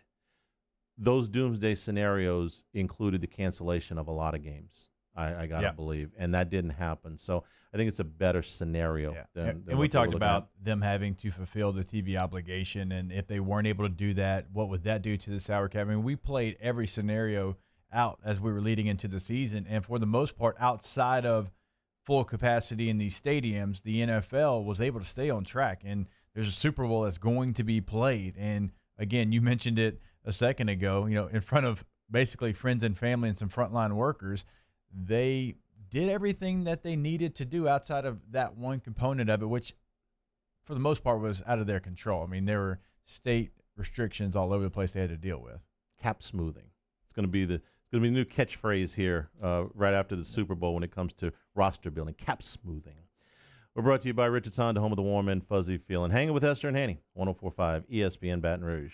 Hangin' with Hester and Hanny. And one of the things I know about my good friend and radio partner here, Jacob Hester, is with four boys, there are some bumps and bruises and cuts and scrapes, and sometimes even a little bit more serious than that. So Patient Plus, an indispensable tool that you can use over in the Hester household 7 days a week, 9 a.m. to 9 p.m. in 5 locations here in Baton Rouge, in Bocage, Broadmoor, Delmont, Mid-City, and South Downs, plus a location over in Prairieville where walk-ons are always welcome, and you're going to get the kind of service that you need when you got a screaming kid because something went sideways.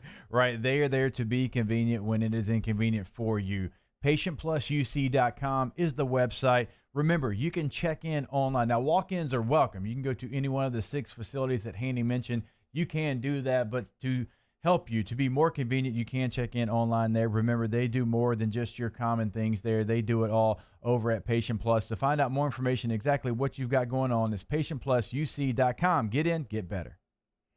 Off the Bench, Hanging with Hester and Hanny, after further review and more, are all live daily on the 104.5 ESPN Baton Rouge YouTube channel. Subscribe now to interact with us inside the live chat driven by Bayou Ford. At All-Star Toyota, you get it all. If you're in the market for an all-new Toyota vehicle, come see our friendly and knowledgeable sales team at All-Star Toyota. Located in Baton Rouge at the corner of Airline and Goodwood, we've been serving our community since 2005 by offering a large selection of new Toyota cars, trucks, and SUVs. Get behind the wheel of your dream car and take a test drive at All-Star Toyota today. This isn't just another day. It's so much more. Kelly's life was put on hold when her auctioneer primary care doctor discovered a rare blood disorder. Her doctor connected her to an auctioneer care team of cancer, heart, and kidney specialists. With multiple primary care locations around Baton Rouge, same-day appointments, and online scheduling, we're relentless about keeping you healthy. Auctioneer Baton Rouge, innovating healthcare for Kelly. Are you a licensed contractor? There's lots of good contractors in Louisiana doing work the right way, but unfortunately, too many unlicensed contractors are working outside the licensing requirements. Working as a contractor in Louisiana requires a license for the company doing the work. The Louisiana State Licensing Board for Contractors wants to help you get licensed to allow you to conduct work legally. It's not difficult to get the license. We can help you. Go to lacontractor.org for more information. Licensed contractors, it's the law. Gulf Coast Office Products is a nationally recognized Savin office equipment dealer based right here in Louisiana. Over 100 employees strong, Gulf Coast has the boots on the ground to support all vertical markets, from education, engineering, legal, and finance. With the latest in office technology, from desktop to production segment units, Gulf Coast and Savin have the perfect fit for you. Call 225-756-2644. That's 756-2644 for Gulf Coast Office Products. Hey guys, this is Ryan Terrio with Mercedes-Benz of Baton Rouge, and you've got to come see us for the New Year's Certified Pre-Owned event. CPO vehicles come with an unlimited mileage warranty, and right now we're offering a 2-month payment credit up to $1,500, as well as 1.99% for 36 months on all eligible models. Check them out at mbobr.com or go see my guys Nick and Hess to take your new year up a gear. See dealer for complete details and exclusions. Qualified customers only. Subject to credit approval by NBFS. Must take delivery by March 1st, 2021. Service Master Elite create clean, disinfected work environments. As a local business, we take pride in serving the New Orleans and Baton Rouge areas. Our cleaning protocols follow CDC and OSHA standards for healthcare settings, offices, senior living, restaurants, and industrial plants. Contact Service Master Elite to get your operation ready for reopening with germ disinfection cleaning. Service Master Elite, the trusted choice in professional cleaning since 1996. Hey, it's Musso. Join us for Friday's Off the Bench presented by All-Star Toyota. Hunt Palmer stops by in his regular spot. Cole Kublick talks SEC schedule release, FanDuel's Megan making money, and a brand new OTB tier list. It's Friday's Off the Bench, 104.5 ESPN Baton Rouge.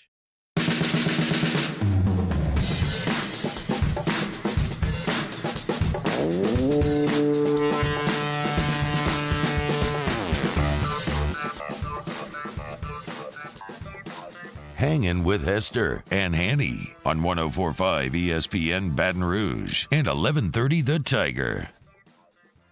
I'm not done with the Mickey Loomis stuff because there was more to chew on in wait, here. there's more. There's more. Quarterbacks, and I threw the thing out there with Brees just because I haven't heard that anywhere else. I don't expect that Drew Brees will do anything other than retire.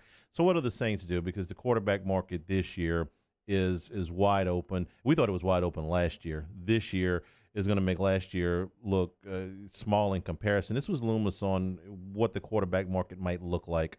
You know, again, all that evaluation and what happens with that still remains to be seen. We'll talk about every position again, but look, we like Taysom, we like Jameis, we like what they did for us. generally speaking, we target our own guys first. But again, just like every other position, we're gonna have a lot of discussions over the next week or two, and move on from there. One of the things I think it's important to remember is that Jameis Winston is not under contract to the Saints next year. He's on the team now, but he signed a 1-year deal. Any future with Winston and the Saints has got to be renegotiated. He is a free agent.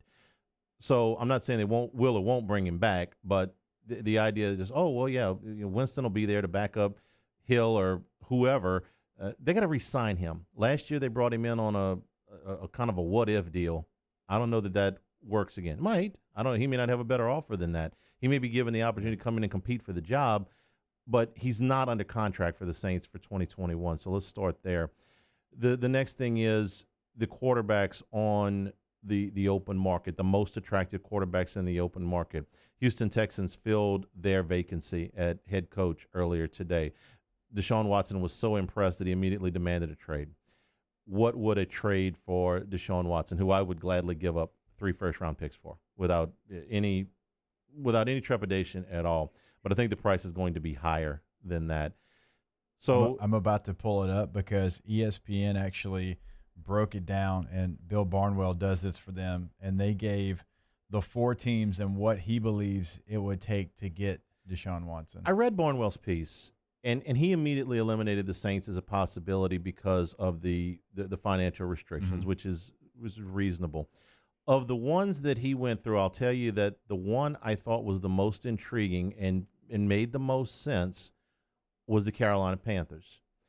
That the deal would send Watson to Carolina for Teddy Bridgewater and 3 first-round picks. And 3 firsts and a second. So it was the 8th pick in this year's draft and the 39th pick in this year's draft. Their first-round pick the next 2 years, and Teddy Bridgewater to give you a bridge to whoever your next quarterback is, you'll excuse the pun, in Houston. I thought that one was interesting. I thought that was fair for both teams. I thought if you're Houston, you get 3 first-round picks, a high 2, and a quarterback that can get me to the next guy without absolutely crushing our soul. And for Houston, you get him out of your conference, so you're only going to have to see him twice in the next 8 years. You get 3 first-round picks, a high second. And for Carolina, you get a dude. Okay, I mean you're in a division with a lot of aging dudes. Tom Brady, Drew Brees, Matt Ryan. Where do those 3 teams go? Wouldn't it be nice for the Panthers to have their dude while the Saints, Falcons, and Buccaneers over the next year to 2 to 3 on the outside figure out how they're going to make these transformations from these veteran quarterbacks to whatever the next step is. That one made the most sense to me. All right, so I've got one that's a little outside the box because we have not heard this team very, very much in the sweepstakes, and that's the Denver Broncos. So the Denver Broncos, what it would take, the 9th overall pick, the 40th overall pick, your first rounder next year, and your second rounder in 2023, receiver Tim Patrick and quarterback Drew Lock for Deshaun Watson and a 4th-round pick. That's not terribly different than the deal that you would get from Carolina. The main difference would be a receiver. The third. I'm not worried about him as much, but the third draft, it's a second instead of a first. That would be a big. If I were negotiating for Houston, that would be a big deal to me. It's not, no, you're going to give me 3 1s. So if you're going to give me 3 1s, they're right behind Carolina in the pecking order. They're literally one spot behind them. So those draft picks are essentially the same. And right now, I would say that there's not a whole hell of a lot of difference between Teddy Bridgewater and Drew Lock. Price really is about the only thing. Tim Patrick's 800-yard receiver from a year ago. He's a guy. It's a little lagniappe. He's a guy. He's a guy. He's a little bit more than a guy. 800 yards is 800 yards. It's still it's not bad. All right, fine. So essentially you have the same deal with an 800-yard receiver added from Denver's spot. Now that's if you bump that last second-round pick up to a You 1. surprised the Dolphins weren't more in play here? Well, I saw the Dolphins deal as the number 1 deal that Barnwell suggested. I hate the deal all over the place, okay? I hate it for a lot of reasons. Number one, if I'm Houston, I feel like I'm just trading this pick to get all the picks that I gave him in the first place. If I'm Miami, this is running the white flag up on Tua. Now, when I watched Tua this year, I was greatly concerned that this guy's got a future as a big-time quarterback in the NFL. I mean, they dink and dunked him all over the place. That worried me. So if I'm Houston, I don't know if I want that guy. That Tua Tagovailoa next year, I don't know if he's going to be any better than Teddy Bridgewater or Drew Lock. I really don't. He might, but I don't know that for sure. Right. I know Justin Herbert's going to be better than those guys. I know that Joe Burrow, if he gets on the field, was better than those guys before he, before he left. I'm going to this year's rookie quarterbacks. Well, do I know that about Tua? No, not really. I don't. So I don't like that deal. I don't like that deal. If I'm Miami, I might like the deal. But if I'm Houston, I don't like that deal at all. Houston's got more issues than Vogue. I mean, it's gonna be a long overhaul there. So I get as much as I can. That's the obvious statement here. Every package is going to be different. I would want at least a proven player, not just solely draft choices, just so I can have something to throw out there and give my team a chance. What do they do? Well, Drew Lock or Teddy Bridgewater fills those bills? Drew Lock's a little bit younger. Teddy's probably done more in his career. But if I'm J.J. Watt and I see all this going on, I've got 3 years left, whatever that might be. Can I please go somewhere else? Can I get out of here, please? Well, and you may have to do that. That's the next phase of it. The biggest problem that Houston has, the biggest problem, I can't say with certainty today that Cal McNair is the worst owner in the NFL because he's just been at this for about 2 years. But, man, has he made up a lot of ground in a short period of time. Yeah. I mean, this guy is an absolute 4-alarm dumpster fire as an owner. That's what would scare me more than anything if I'm them. So move to the next guy on the list, which is Matthew Stafford. I think Stafford to the Saints would be a wonderful thing. And I think that financially you could probably make it work. And I think the draft choice compensation would be reasonable, would be the Saints one, which is a later first-round pick, and another pick. I could make that deal for the 33-year-old Stafford. Problem is I think there's going to be better offers out there for the Lions. And I think the Colts is probably where he ends up. The Colts are a ready-made roster to win, which the Saints are. You plug in a quarterback. But they've got more financial flexibility. Yeah. They've got better picks to offer than the Saints do. It makes more sense for him to be in Indianapolis if you're talking about both sides of it. I think for the Saints, the financial ramifications, the draft choices you have to offer aren't as good. And if you take the quarterbacks out of the equation, you go roster for roster, Saints and the Colts. I think the Saints roster is better, but I don't think it's by an outlandish amount. No, I mean, I think it's a little bit better, but not a lot better. I think Stafford ends up in Indy.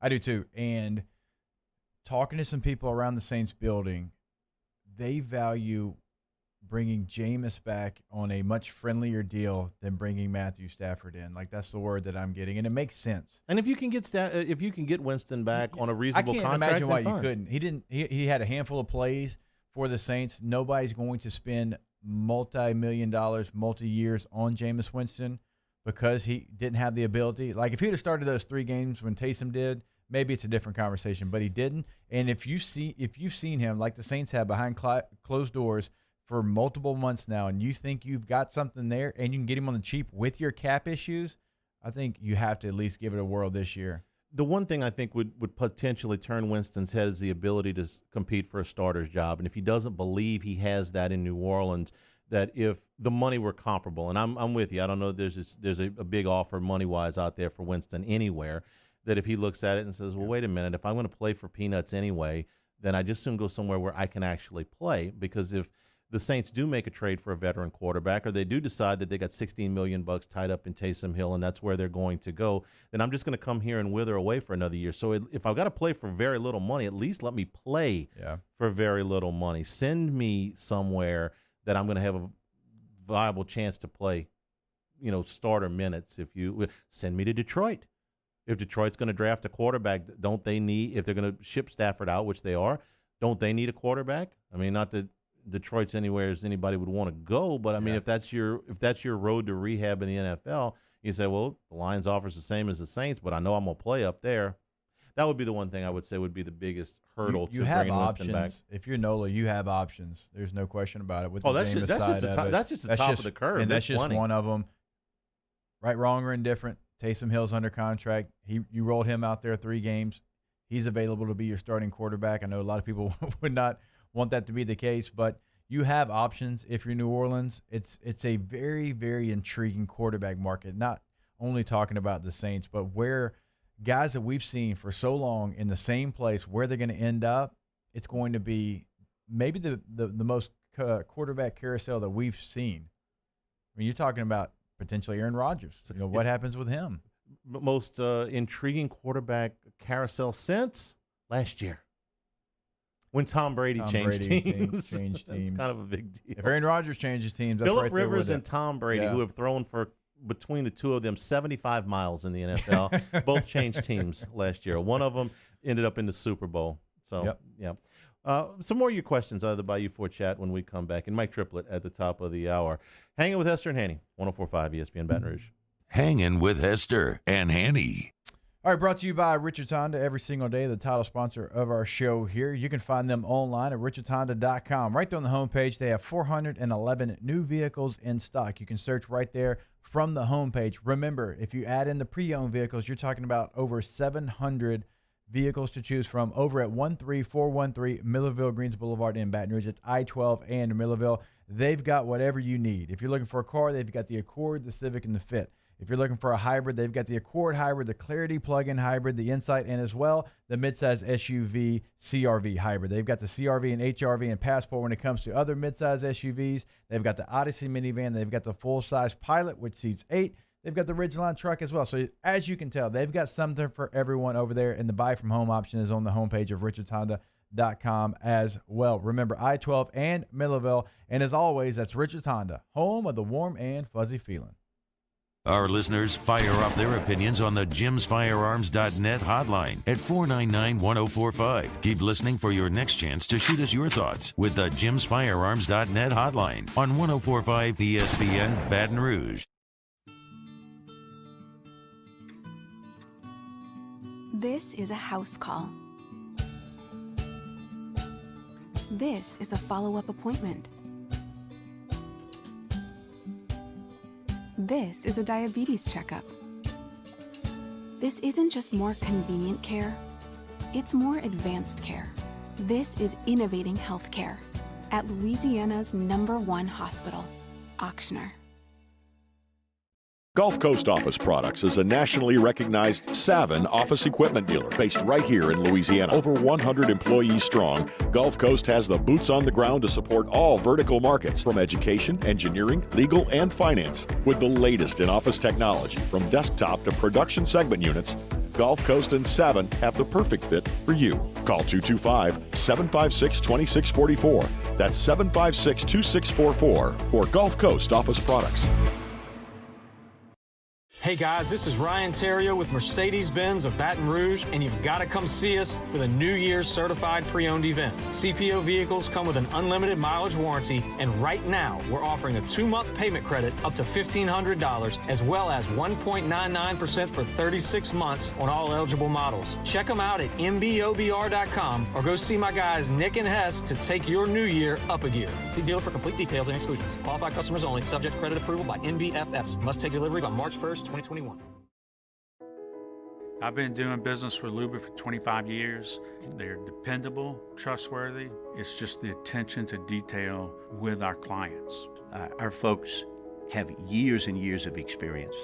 They're highly trained professionals. But many companies have that asset. What I'd like to think makes Luba a bit different is that we use those talents in a way that truly is dedicated to serving the needs of the folks who depend on us. Are you a licensed contractor? There's lots of good contractors in Louisiana doing work the right way, but unfortunately, too many unlicensed contractors are working outside the licensing requirements. Working as a contractor in Louisiana requires a license for the company doing the work.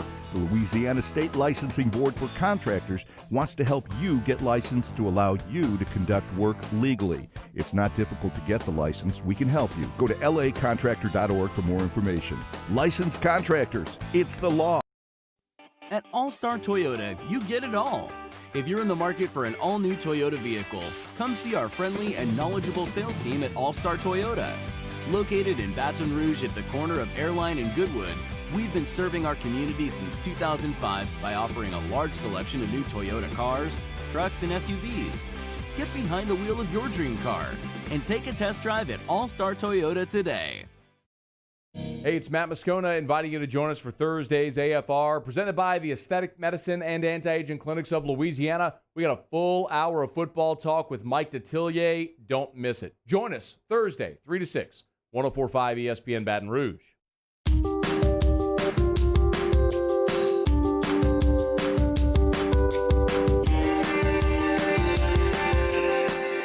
Hangin with Hester and Hanny on 104.5 ESPN Baton Rouge and 1130 The Tiger. Mike Triplett with us at the top of the hour. We're talking Saints football and Mickey Loomis's comments from the, I guess his Senior Bowl week comments would be more accurate. We had a couple questions in the Bayou 4 chat about other options, a couple questions surrounding Dak Prescott. Prescott has got any number of obstacles to acquiring him, not the least of which is Dallas owns his rights with the potential to franchise him again. The fact that he's coming off of an injury, what would his trade value be? Are you signing for? Prescott is complicated. He's not just a straight line free agent, and it's not like the Cowboys are looking to trade him.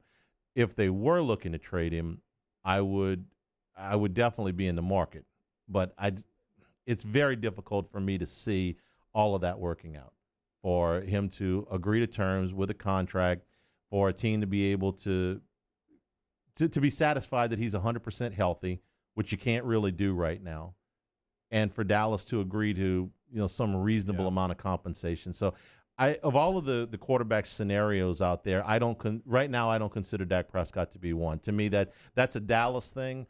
If it gets past the Dallas thing, if he ends up being in a Kirk Cousins situation a year from now where he's been double franchised and then he can move, that's different. But right now, if I'm in the quarterback market, I don't think Dak Prescott is available. And there's still questions about his play on the field. I mean, well, that's the other thing, Right, it's not this home run, no doubt, no questions asked. There's still some things. Now, I like Prescott as a quarterback. I think he's good. I think he's a good quarterback, but obviously there's still some things, left to be desired there. So I think that part of it as well. One of the other big decisions the Saints will have to make this season is on Trey Hendrickson, who ended up with 13.5 sacks on the season. Season, a breakout season for him, and obviously he's going to be an attractive free agent for anyone. But again, that's all part of the planning process. Part of that has to do with, certainly we would want him back, but I can't really say, how strong a play we can make for that until I understand, where the cap's going to be this year. And as we go through the roster evaluations and start making our choices. Can't imagine that the Saints will be able to bring him back. I think they'd like to, but I think Loomis is telling you there, well, we don't know what kind of a player. You got money in Cam Jordan. Yeah. You've got money. Well, they got to make a decision on Sheldon Rankins as well. You've got money coming up in Marcus Davenport. You still got him on a rookie deal for now, but that's not going to last much longer. And I think they have invested so much in him that they're not gonna let that go. I think the fifth-year option is gonna come up. So you got a lot of money in that defensive line, and you should. You got a whole bunch of first-round draft choices up there. I don't see where they're going to be able to afford Trey Hendrickson. No, I don't. And he did have a special year, and he was really good. And he's been a solid player in his time in New Orleans, but somebody's going to pay him like a number one pass rusher, and the Saints they're already paying at least one, if not two people like a number one. You're exactly right. And at this point, you got to say, hey, you know what, Marcus Davenport, he had more sacks than you last year than you've had in your career. You've got 12. He had more than that, okay? Here's the deal. We need you to step up. You were not only a first-round pick, you're a double first-round pick. We're not going to sign him because here's your opportunity. Prove to us that you can stay healthy. Prove to us that you can be who we know you can be. Prove to us that you are fully engaged with this football team and what we're doing defensively.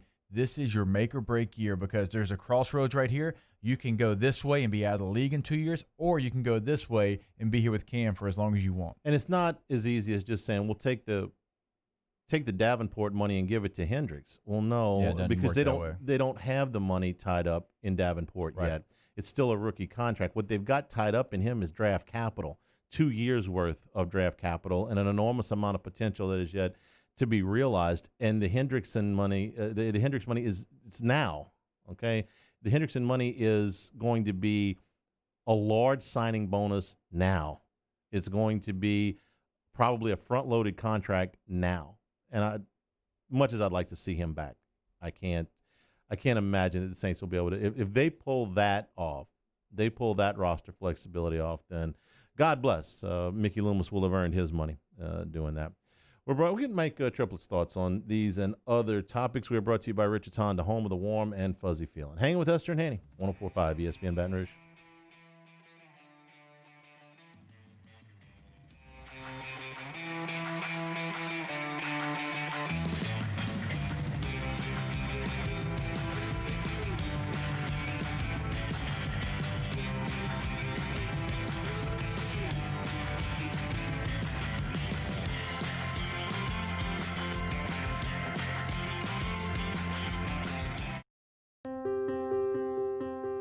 This isn't just another day. It's so much more. Kelly's life was put on hold when her auctioneer primary care doctor discovered a rare blood disorder. Her doctor connected her to an auctioneer care team of cancer, heart, and kidney specialists. With multiple primary care locations around Baton Rouge, same-day appointments, and online scheduling, we're relentless about keeping you healthy. Auctioneer Baton Rouge, innovating healthcare for Kelly. Hey guys, this is Ryan Terrio with Mercedes-Benz of Baton Rouge, and you've got to come see us for the New Year's Certified Pre-Owned event. CPO vehicles come with an unlimited mileage warranty, and right now we're offering a 2-month payment credit up to $1,500, as well as 1.99% for 36 months on all eligible models. Check them out at mbobr.com or go see my guys Nick and Hess to take your new year up a gear. See dealer for complete details and exclusions. Qualified customers only. Subject credit approval by NBFS. Must take delivery by March 1st, 2021. Meet football legend Tom Flores, a.k.a. the Iceman, a.k.a. the first Latino quarterback and head coach ever, a.k.a. why isn't he in the hall yet? Well, Coors Light is going to do something about it. I'll drink to that. ServiceMaster Elite create clean, disinfected work environments. As a local business, we take pride in serving the New Orleans and Baton Rouge areas. Our cleaning protocols follow CDC and OSHA standards for healthcare settings, offices, senior living, restaurants, and industrial plants. Contact ServiceMaster Elite to get your operation ready for reopening with germ disinfection cleaning. ServiceMaster Elite, the trusted choice in professional cleaning since 1996. At All-Star Toyota, you get it all. If you're in the market for an all-new Toyota vehicle, come see our friendly and knowledgeable sales team at All-Star Toyota. Located in Baton Rouge at the corner of Airline and Goodwood, we've been serving our community since 2005 by offering a large selection of new Toyota cars, trucks, and SUVs. Get behind the wheel of your dream car and take a test drive at All-Star Toyota today. I've been doing business with Luba for 25 years. They're dependable, trustworthy. It's just the attention to detail with our clients. Our folks have years and years of experience. They're highly trained professionals, but many companies have that asset. What I'd like to think makes Luba a bit different is that we use those talents in a way that truly is dedicated to serving the needs of the folks who depend on us. Are you a licensed contractor? There's lots of good contractors in Louisiana doing work the right way, but unfortunately, too many unlicensed contractors are working outside the licensing requirements. Working as a contractor in Louisiana requires a license for the company doing the work. The Louisiana State Licensing Board for Contractors wants to help you get licensed to allow you to conduct work legally. It's not difficult to get the license. We can help you. Go to lacontractor.org for more information. Licensed contractors, it's the law. Gulf Coast Office Products is a nationally recognized Savin office equipment dealer based right here in Louisiana. Over 100 employees strong, Gulf Coast has the boots on the ground to support all vertical markets from education, engineering, legal, and finance. With the latest in office technology from desktop to production segment units, Gulf Coast and Savin have the perfect fit for you. Call 225-756-2644. That's 756-2644 for Gulf Coast Office Products. From Corval Toyota in Opelousas. You can get into a new Camry for $335 a month with only $2,000 down, or choose from our pre-owned selection. So come on down to Happy Town. That's Corval Toyota in Opelousas, Happy Town, USA.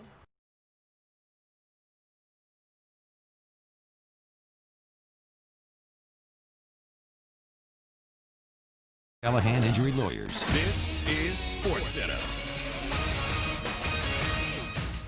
I'm Christine Lisi. At this hour, ESPN's Adam Schefter is reporting quarterback Deshaun Watson's officially requested a trade from the Texans. Houston's new coach, David Culley, has not and will not alter Watson's thinking. Watson made the request weeks ago, and he has not spoken to new Texans GM Nick Caserio or executive Jack Easterby. The trade request comes after Watson reportedly was unhappy with the process the team used to hire Caserio. Should the Texans trade Watson, they'll get quite a haul in return, notes Schefter. We're talking about a young, transcendent talent who Dabo Swinney compared to Michael Jordan in the prime of his career, who's an asset in the community and on the football field. Zero character or concern. Zero. The guy you want leading your team going forward. Watson's under contract through 2025 and has a no-trade clause. Stay tuned to ESPN Radio and tune into the 6 Eastern Sports Center for more on this story. Spurs coach Greg Popovich got the COVID-19 vaccine. The 72-year-old went public with the announcement through the NBA to encourage others to receive the shot when they have the opportunity. Download the DraftKings app and use code MAX to get a free shot at millions of dollars up for grabs this week with your first deposit. Minimum $5 deposit required. Eligibility restrictions apply. See DraftKings.com for details.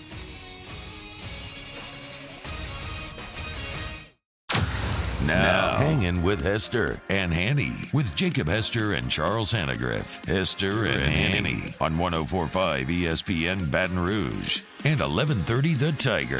Alongside Jacob Hester, here's Charles Hangriff.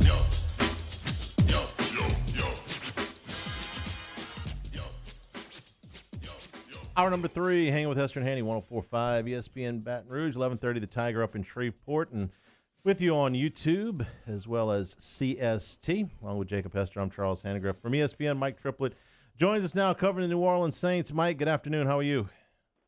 Doing well. How you guys doing? We're doing great, Mike. Let me just start you off with an easy one. Who's going to be the Saints starting quarterback in 2021?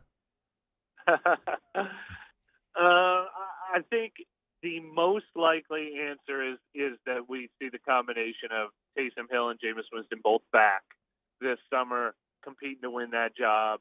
If there is an OTAs and a training camp and a preseason, I think is the most likely answer. But that is the question of the offseason, and they are not going to rule anything out. I mean, they're going to make the phone calls about Deshaun Watson and maybe Matthew Stafford, and then, you know, if those guys go to teams and other guys shake out, what if Jimmy Garoppolo shakes out? What if Carson Wentz shakes out? What if, Sam Darnold shakes out?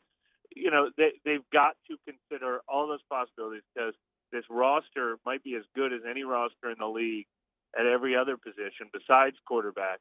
So you want to make sure you're given, every opportunity you can to get the best quarterback on the field. Mike, are they taking it for granted that Jameis Winston is just going to re-sign with New Orleans, that there's not going to be any problems there because he is a free agent? Right. Yeah, I mean, they would have to sell him on a real opportunity and hope he doesn't get a better one elsewhere. From my viewpoint, I think it should be fairly easy to re-sign Jameis Winston because I don't know how many teams out there will offer him a guaranteed starting opportunity and, $10+ million. Certainly not the kind of opportunity Teddy Bridgewater found last year in Carolina. And if you're Jameis Winston and you're getting a chance to maybe compete, maybe be a backup, I don't know why you would pick another team ahead of the Saints, who are so good at coaching quarterback and who would put so much talent around you. But obviously you're right.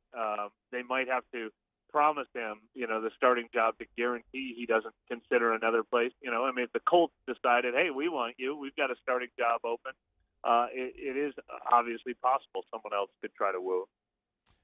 Mike, obviously, when you look at the Saints roster, they still have a lot of young talent under contract. And I know this isn't the NBA or Major League Baseball. There's not a lot of trades in football. I think during my 6 years, only 2 team members that I can even remember got traded, right? So it's not something that happens very often. But could you see the Saints making a move there to get rid of some of their young talent to try to help them out in the cap and maybe bring multiple players back to fill some roles? Yeah, or to bring back draft picks, which would be even cheaper, obviously. Look, we've seen the Saints do it. You're right that it is somewhat rare in the NFL. It's becoming a little more prevalent in recent years, actually, but it's somewhat rare in the NFL. But some of the biggest trades we've seen were the Saints trading Jimmy Graham and then the Saints trading Brandon Cooks. And in both cases, it was a combination of we feel confident that we can still produce a very good offense here under Sean Payton and with the talent we have. But meanwhile, this will save us cap space and bring back valuable draft picks. So I think that's absolutely a realistic possibility this year where they're looking at ways that they can save cap space. Trading it is the most win-win way. I mean, cutting a player is a negative, like you get nothing in return except for the cap space you trade.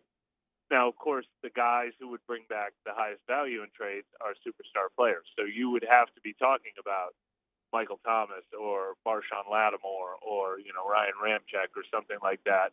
I don't know how eager they'll be to do that because, as Mickey Loomis said earlier this week, they still want to be competing to win a championship this year. So, Mike, let's put some names to this. If you were running the Saints, what are the most likely casualties to the cap that you see on the current roster? Well, if you're just talking cutting a player, now there's also the possibility of asking a player to take a pay cut, which they've done in the past as well. But Quan Alexander is the one that, stands out the most because he's due to make, I think, close to $15 million, and he tore his Achilles. I wonder if Nick Easton, he's due to make $6.5 million.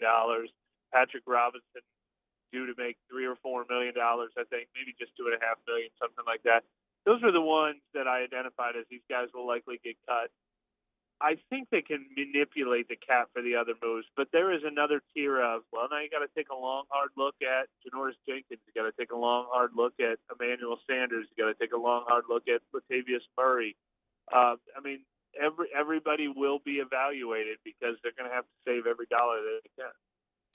Every NFL draft that comes up, Mike, as you know, you probably get asked the question over the last 3 or 4 years, is this the year the Saints draft a quarterback? And obviously at 28, that's not your prime position to select your franchise quarterback, but it's definitely been done before. Can you see them making that move? It's not something we've really talked about. We've talked about Jameis. We've talked about Taysom. Could you see them actually making a move and drafting a quarterback at 28? No, I think the draft should be a high priority for the Saints. Even if Taysom Hill is your starter this year, he feels a little bit more like a bridge quarterback or a short-term solution than, we're set at quarterback for the next decade.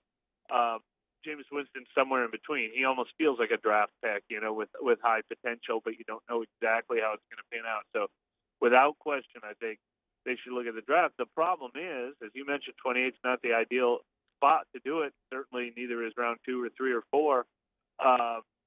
So it's kind of hard to count on getting a guy that you think is going to be successful. I mean, you don't just say, we'll take the highest quarterback on our board. You've got to love a guy, and it doesn't happen often. There are kind of one hand the number of guys who've been picked after the first round who have really panned out in this league. It does not happen often. You probably have to trade up from 28 if you really want a guy, but it's going to be too hard to trade up into the top 5, maybe top 10.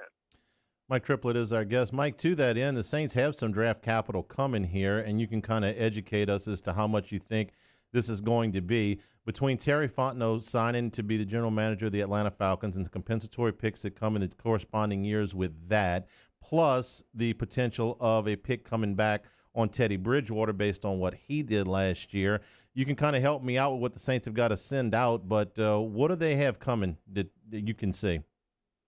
Right. I think I agree with you that I think that means they'll get 2 third-round compensatory picks this year, which will be mind-blowing. They haven't had a compensatory pick since 2006 because they're usually so aggressive in free agency. I don't know if they'll get any other player compensatory picks. It is possible, but I don't know for sure. So one for Fontenot and one for Bridgewater? One for Fontenot, one for Bridgewater? One for Fontenot, one for Bridgewater are the ones they will get. Keep in mind, though, they traded away a third-round pick to move up for Zach Mullen this last year. So they'll get 2 thirds, but they'll be losing a third. And then I think they'll probably lose a 5th for the Quan Alexander trade. I don't know if he met the parameters. That'll be either a 5th this year or a 5th next year, I think. So they've got some going in, some going out, but it will be a net positive for them. Mike, right before you came on, we were talking about Marcus Davenport. Obviously, all of our listeners know what the Saints gave up to select him. Trey Hendrickson doesn't look like he's going to have the ability to sign back with the Saints after the year that he had. They're going to be counting on Marcus Davenport. Do you think he is ready to finally be a 16-game starter in the NFL? Yeah, I mean, I think there's a good possibility that he could finally be healthy. I don't think the injuries he's had are, a chronic condition that'll never get better. But I was a little disappointed with how quiet he was in the second half of this season when he was relatively healthy. He did not take that next step forward that he's shown glimpses of. I think the potential is still there, but the other than health, the other thing we haven't seen from him yet is consistency. So what a boon it would be for the Saints if he finally taps, like if he has the Trey Hendrickson season by being a late bloomer and finally has his best season, because they're sure going to need it. Mike Triplett is our guest. Mike, what is the Saints' presence down at what is a unique Senior Bowl this week? Ordinarily, everybody would be there, but there's all kinds of protocols to go through. What is their presence in Mobile? They had to cut it down to just 10 people this year. They usually probably sent the most of any team to Mobile, both because it's a 2-hour drive and it's easy for them to send the entire coaching staff, the entire scouting department.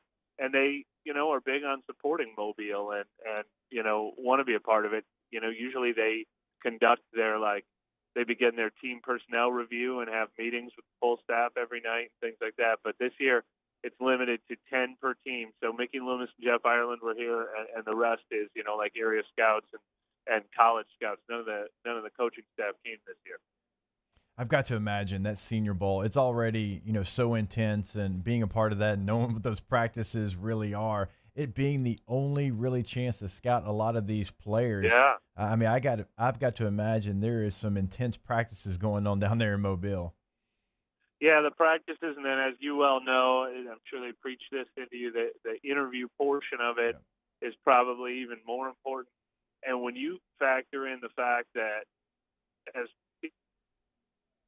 depending on how pro days are structured, that this will be the only time, because they couldn't do it during the college season, they can't do it at the combine, it might be the only time these players meet face-to-face with NFL general managers, for 15 minutes or 20 minutes or whatever it is. So that's invaluable. Kind of a sales pitch, leave a lasting impression. And it probably will leave a lasting impression because, if you like what you see from a guy, that'll vault him ahead of guys you have a lot less information on. Mike Triplett, thank you for your time this afternoon. We'll look forward to what's coming up next for the New Orleans Saints. Stay in touch, and we appreciate you being with us today. All right. Thanks for having me, guys. Mike Triplett from ESPN. Hanging with Hester and Hanny, 104.5 ESPN Baton Rouge. Hanging with Hester and Hanny. Well, have you done this yet? This happened to me 2 or 3 times here while I was on my hiatus. Air conditioner and heater on the same day. Well, it's about that time of year in Southwest Louisiana. So for our friends over at Tiger Air, there's never been a better time to get with their program, the American Standard, one of the finest units that you'll ever get to save money, but also superior service after the sale and a comfortable environment in your home that you can always program when you're on your way. Yeah, get that comfortable environment. Don't be like this room right now, right? Make sure that you've got your system working like it's supposed to be working. And when you're part of the Comfort Assurance Protection Plan, that's exactly what you're going to get. Hanny mentioned it. I mentioned it yesterday, right? You've got the heater on at night. You've got the air conditioning blowing full force during the day. Don't shock the system. And if you're part of this protection plan, you're going to get seasonal maintenance. You're going to make sure you get increased equipment life as well. You can find more information at tiger-air.com and also pick up the phone and call them at 225-754-8687. We opened up the playbook and expanded our coverage. Listen daily in high definition on 98.1 HD2. We are 104.5 ESPN Baton Rouge.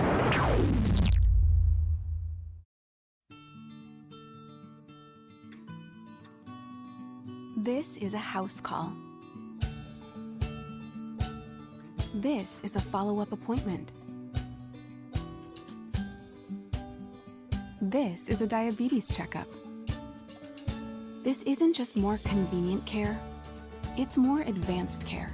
This is innovating healthcare at Louisiana's #1 hospital, Auctioner.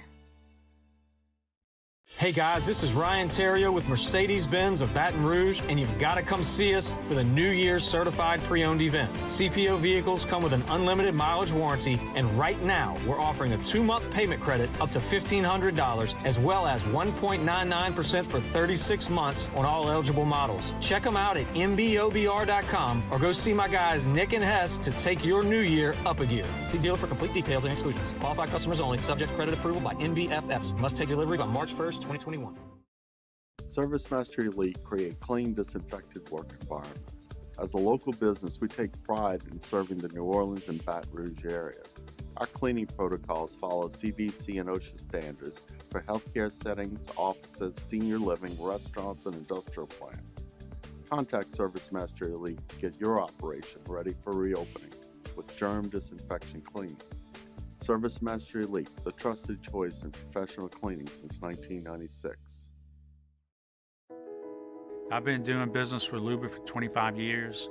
They're dependable, trustworthy. It's just the attention to detail with our clients. Our folks have years and years of experience. They're highly trained professionals. But many companies have that asset. What I'd like to think makes Luba a bit different is that we use those talents in a way that truly is dedicated to serving the needs of the folks who depend on us. At All-Star Toyota, you get it all. If you're in the market for an all-new Toyota vehicle, come see our friendly and knowledgeable sales team at All-Star Toyota. Located in Baton Rouge at the corner of Airline and Goodwood, we've been serving our community since 2005 by offering a large selection of new Toyota cars, trucks, and SUVs. Get behind the wheel of your dream car and take a test drive at All-Star Toyota today. Are you a licensed contractor? There's lots of good contractors in Louisiana doing work the right way, but unfortunately, too many unlicensed contractors are working outside the licensing requirements. Working as a contractor in Louisiana requires a license for the company doing the work. The Louisiana State Licensing Board for Contractors wants to help you get licensed to allow you to conduct work legally. It's not difficult to get the license. We can help you. Go to lacontractor.org for more information. Licensed contractors, it's the law. Tune into a Thursday edition of Jimmy Ott's Game Time, live from Jolie Pearl Oyster Bar. Our good friend Charles Hangriff joins the show to co-host as we look ahead to the sports weekend. Come out and see us or join us at 6 p.m. on 104.5 ESPN Baton Rouge.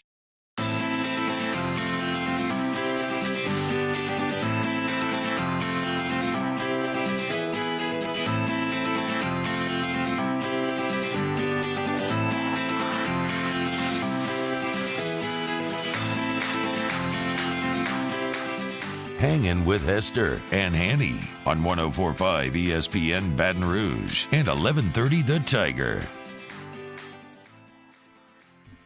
We're brought to you by Richard's Honda, home of the warm and fuzzy feeling. Did How did Hunt take the of all the weeks I could have left? I had to leave the week that LSU basketball lost 2 games and got dusted pretty good in one of those. So I would have, if I had known, taken the leave at a time where LSU would have been in a little bit better portion of the schedule. How did he take it? So Hunt actually took it extremely well. He did not have a lot of confidence in LSU in the matchup against Alabama. He knew it was a bad matchup for them. The brand and style of basketball that Alabama plays, it doesn't match up well with LSU. And I've got to give him credit. He kept saying, look, I know Kentucky's record's bad. They're not a bad team. They've got some guys that just not have played well, and they're a bad shooting team. So he wasn't surprised by really either one of those losses. Now, I was surprised by the Kentucky loss and the way that it went. Kentucky had really been struggling, only making 1 3-pointer the game before. They were able to come out and fix some of those woes, and their size just was too much for LSU. And the other night, when you looked at it, 10 minutes left in the game, I thought, uh-oh, you're in College Station. You're losing to a bad basketball team right now. And then credit to them, they flipped the script, didn't allow A&M to score in the final 9 minutes, and they got a win on the road. Their issues seem to come and go. Watching them, what I see is a team that at times looks like they are very much in sync, especially offensively, with what they're doing, that they're locked in, that they're focused, that they are really in tune to what the coaching staff wants and moving the pieces together. Mm-hmm. And just as quickly as it appears or disappears, it can go in the other direction. And the A&M game is a great example of that. How you could play to put yourself in a 6-point hole to that point, which is just distressing as it was, the things that happened to them defensively. And they don't close out well at all. But what was more distressing to me was the offensive woes that they had up to that point in the game, that they just didn't look like they were in sync, that they looked like they were a little bit out of sorts, that some of the shots that were happening were forced, that some good looks weren't going down, that they were turning the ball over too much. Whatever it was, it seemed like it did jump up and get them. And then all of a sudden you see 8 minutes of really focused basketball, and you get what this team can become, because there is offensive firepower all up and down the roster. And one of the things they do better than just about anybody is they can get to the free throw line and they will make their free throws.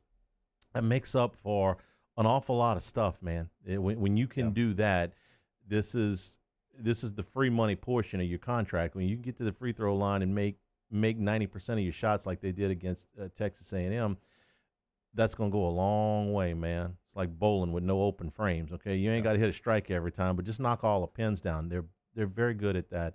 And I've wondered at times why it is they get out of sync. For instance, offensively, you'll see sometimes where they'll go maybe 2 trips and Thomas won't get a touch. And then the next time it's almost, I want to say it's a force, because you're going to get him a number of shots. And he'll put up a shot, and he'll make it. And then maybe the next time down, he gets to the free throw line. And the time after that, they'll turn the ball over. And all of a sudden, you look up, and it's like, man, it's been 4 trips, and Watford hasn't initiated the offense. Mm-hmm. And so then it becomes get him back involved. And then Javonte Smart will go 2-3 possessions where he hasn't had a good look. And then he'll launch one from 24 feet or something like that. And he makes enough of them to where it's not a terrible shot. But that same continuity, that flow, if you will, just doesn't – it comes and goes with them, which how do you want to look at it? Do you want to say, well, these are the kind of things that can go to the fact where you could have easily have lost a home game to Georgia or a team that you should beat, or you could beat a team that, you go out there and they're not as good as Alabama. They're not as good as Texas Tech, who was coming in on Saturday, by the way. I watched the same game Will Wade did. I heard his comments. I watched that whole West Virginia Texas Tech game from Morgantown on Tuesday night. That's as good. And believe me, I saw more than my fair share of college basketball over the last 2 weeks. That's the best game I've seen this season. It was good. It was fantastic. You had both teams that had double-digit leads at one point, and then they come down, last-second bucket, game going back and forth. 2 really, really great really good rosters with 2 fantastic coaches, And the only thing that was missing was that Morgantown atmosphere. If you would have had a full house, fantastic game. Texas Tech is not a little bit better than LSU. They are a lot better than LSU. But it doesn't mean LSU can't win on Saturday. They got to come out and have that kind of focused, really honed-in game that I know that they have in them. That's what it'll take to beat Texas Tech. And all Will Wade's got to do is turn on the film and show them, hey, guys, this group over here will beat you and embarrass you if you don't show on Saturday. If you have these little 4-minute lapses that you had in the game against Texas A&M, well, the 4-minute lapses against a team like A&M might cost you 4 to 6 points. Against Texas Tech, it might cost you 14 to 16. They're that good. When you look at the teams that they've lost to, talking of Texas Tech, it's only been Kansas, it's only been Baylor, it's only been West Virginia, like you mentioned. Oklahoma State, who's not ranked, but they're a talented basketball team. They've got a really good freshman as well, and they've lost to Houston, who's a really good basketball team. So, the teams they've lost to have been really good teams, and, of course, they've beaten their fair share of good teams, including at number 4, Texas, only a couple of weeks ago. So this is a real basketball team that's got some grit to them. They play up in your face. They don't allow you to just be comfortable. Here's your opportunity in the schedule. You're sitting on a 34 NET, but it's a 34 that I think has got some hollow points in it because you got one good win, what I would consider a really good win, and that was against Arkansas. Okay. The rest of these wins, you got one other quadrant 1 win that's against Ole Miss. You've only got one quadrant 2 game, period, and that was against Kentucky. So against the top 2 quadrants, you're 2-4. But it doesn't mean that there's not the opportunities here as the season goes on in the next couple of weeks to really make a move here. You're playing a Texas Tech team that has got an NET of 13 today. Alabama is 10, Florida is 27, Tennessee is 12. That's 4 of your next 5. Well, there's room to make hay here for the next. And I know Hunt touched on this. Your next 5 games will largely make or break your season. And you right now, when you look at the latest bracketology, you sit at a 10 seed. So Bubble City, baby. It is absolutely. Remember a couple of weeks ago, you were a 7 seed. And that's where this team is going to live, between a 7 and a 12 seed here, almost regardless of what happens, unless they just implode or unless they just go on this magical run. Okay, so that's kind of who they are right now, but there's no room for that imploding. You can't just go out there and lose all of these games that are going to be difficult on your schedule. That's why the game in College Station was so important. You couldn't have that loss on your resume because LSU, when you look at it, they have not beaten the teams on their schedule that are ranked ahead of them, but what they've done a nice job of is they've shown up, and it hasn't been pretty, a la Georgia, South Carolina, but you've won those games, and you had to win those games, so it's not a black eye on your resume. Here's what I think is maybe upper level reasonable to hope for in the next 5 games, where your season will be won or lost. You have to beat Mississippi State on the road. I'm sorry, that's just a team that you can't lose that game. Yeah, you got to split the other 4. If you split the other 4 and you beat Mississippi State, 3-2 in this stretch, and you have to beat Mississippi State. And did I mention you have to beat Mississippi State? You can't lose that game. Right. Then I think you're in. I think you'll be good enough in the last 4 games plus the SEC tournament. I think 2-2 plus the win over Mississippi State in the next 5 get you there. That means that you got to beat a Florida team at home that got you on the road in what was basically a 2-possession game. You got to pull an upset over either a Texas Tech or a Tennessee, and I think the least likely game that you're going to win in that stretch is Alabama, at Alabama. I mean, Coleman Coliseum is a house of horrors for LSU in a normal year, and this is the best team they've had in quite some time. If I had to rank these games in order of likelihood of LSU winning, I would put Alabama dead last. That is the least likely game that LSU will win, but Texas Tech would be second because I think Texas Tech is considerably better than Tennessee. I've seen them both play. That's what I think you're charged with. 2-2 with a win over Mississippi State, so 3-2 in the next 5 games. We're brought to you by Richard's Honda, home of the warm and fuzzy feeling. Hanging with Hester and Hanny, 104.5 ESPN Baton Rouge. Hanging with Hester and Hanny. Well, you can see February from here, and what does that mean? It means you're gearing up for property maintenance, and our friends over at Gotros Outdoor Power know it. So we got new specials coming on Monday. So make it in your plans here as you gear up to make all of those property maintenance jobs a reality as we inch towards spring at Gotros Outdoor Power. You know, Hess, no matter whether it's your mowers, your trimmers, your blowers, your edgers, or if you need generator power, Gotros Outdoor Power are going to be able to help you at either of their locations. You're exactly right. You speak of both locations. Baton Rouge, you got Airline and Industrialplex, Gonzales Airline at 74. But we always do remind you across the state of Louisiana, free delivery to your doorstep. So you can go to GoTrosOutdoorPower.com. They've got all the new equipment they have available. They've got all the sales and promotions right there on the site. So take full advantage of that, right? Corner to corner, from top to bottom. That's a service that they have available for you. And Hanny's right. It's becoming that time of year. So make sure you're ready when it comes. GoTrosOutdoorPower.com. That's GoTros. We make it easy.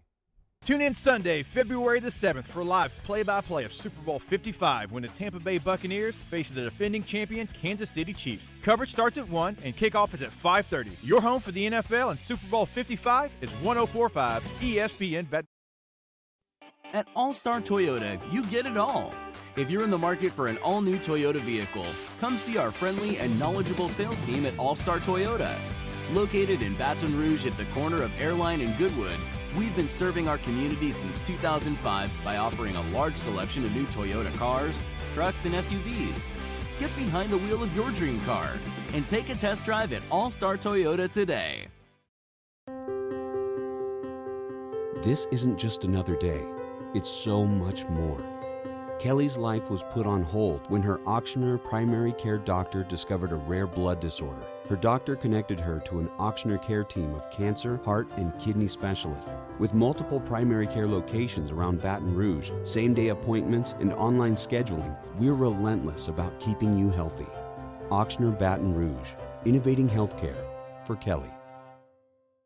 Gulf Coast Office Products is a nationally recognized Savin office equipment dealer based right here in Louisiana. Over 100 employees strong, Gulf Coast has the boots on the ground to support all vertical markets, from education, engineering, legal, and finance. With the latest in office technology, from desktop to production segment units, Gulf Coast and Savin have the perfect fit for you. Call 225-756-2644. That's 756-2644 for Gulf Coast Office Products. Hey guys, this is Ryan Terrio with Mercedes-Benz of Baton Rouge, and you've got to come see us for the New Year's Certified Pre-Owned event. CPO vehicles come with an unlimited mileage warranty, and right now we're offering a 2-month payment credit up to $1,500, as well as 1.99% for 36 months on all eligible models. Check them out at mbobr.com or go see my guys Nick and Hess to take your new year up a gear. See dealer for complete details and exclusions. Qualified customers only. Subject credit approval by NBFS. Must take delivery by March 1st, 2021.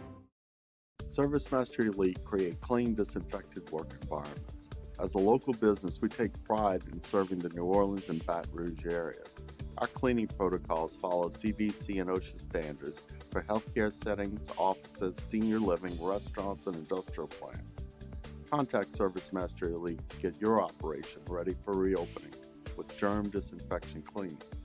ServiceMaster Elite, the trusted choice in professional cleaning since 1996. I've been doing business with Rouge for 25 years. They're dependable, trustworthy. It's just the attention to detail with our clients. Our folks have years and years of experience. They're highly trained professionals. But many companies have that asset. What I'd like to think makes Luba a bit different is that we use those talents in a way that truly is dedicated to serving the needs of the folks who depend on us. Now. Hey, it's Musso. Join us for Friday's Off the Bench presented by All-Star Toyota. Hunt Palmer stops by in his regular spot. Cole Kublick talks SEC schedule release, FanDuel's Megan making money, and a brand new OTB tier list. It's Friday's Off the Bench, 104.5 ESPN Baton Rouge.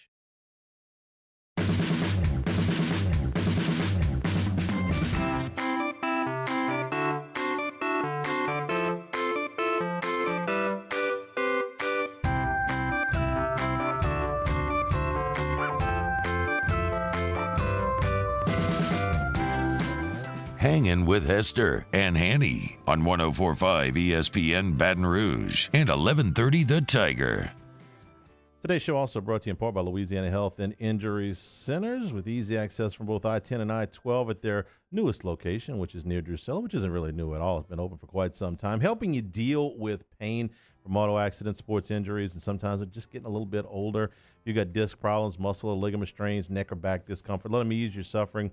They'll give you a series of exercises and stretches that may just do the trick, but you might need dry needling. You might need electric nerve stimulation. You might need ultrasound therapy or cryotherapy. Now, Louisiana Health and Injury Centers can help you. 13406 Airline Highway, 2832 Plank Road, and 467. And on Jefferson Highway near Drusilla, with easy access from both I-10 and I-12. Louisiana Health and Injury Centers. So we told you this near the beginning of the show. The Houston Texans make their choice at head coach David Culley from the Baltimore Ravens. And it took Deshaun Watson less than 2 hours to formally request a trade. This has been in the air. Chris Mortensen had this, I think, on Sunday night. That didn't matter who they hired, so I don't know that it's going to be. David Culley is I don't know very much about the man other than what I read about him today. But if you're Deshaun Watson and they say, they don't even give the name, say, we just hired a 65-year-old wide receivers coach who's never been a coordinator in the NFL and whose offense was last in passing in the league last year. Now, that doesn't quite give Culley his due because they had the top rushing offense in the league, and Lamar Jackson was the MVP 2 years ago as his quarterback. So I don't want to shortchange him, but seemingly it didn't matter that Watson wanted out. I haven't gotten your take yet on. I've said this a few times. I would trade three ones for him in a heartbeat. What do you think he's worth? Where in the tiered hierarchy of NFL quarterbacks would you put Deshaun Watson right now? I got him in the top tier. I think he is a generational type talent. I think he's a guy that's proven that he can handle anything the NFL throws at him. He's been a playoff quarterback. Obviously, this year and the way the season went for the Texans, he could have just folded up and went into a shell. He did, and he led the league in passing. And he traded his best weapon away for a bag of peanuts. I mean, it's remarkable kind of the way that they've handled him the last couple of years. This is a true star in the NFL. He was a star in college, and I didn't feel like he got his due at Clemson. He's a star in the NFL, and I feel the same way. And not like from the fans and from the outside, from the inside, which is even more alarming. So typically, you probably know this, I would not be for anyone like saying, hey, I got to get out of here, I want to demand a trade. I'm okay with it here because of the way that they've handled his career so far. This is a guy that wants to win.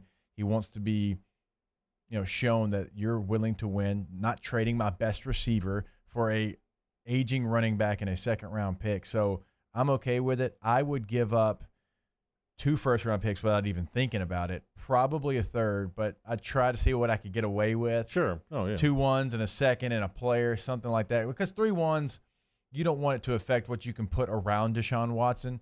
Now, if I'm a team like the Dolphins and I've already got some pieces, I was a 10-6 team already, I can afford to give away some more draft picks, I think, than other teams possibly could. But still, I try to get him for as cheap as I could. It's the only way you do good business. But if I had to give up 3, I'd do it. Oh, I'd love this trade from the Dolphins standpoint. Yeah. I would move Tua and multiple first-round picks without even thinking about it. I don't like that trade from Houston's standpoint, but what do you like from Houston's standpoint? Cal McNair, I know I talk about ownership a lot, but, man, I don't know that I've seen a guy make this many mistakes in this short of a time period to tear down what was a reasonably successful franchise. O'Brien had won 4 division titles in 6 years. We're not talking about the Browns here. We're not talking about, Buffalo before the latest resurgence where they had gone 25 years without hosting a playoff game. I mean, Houston had done some nice things.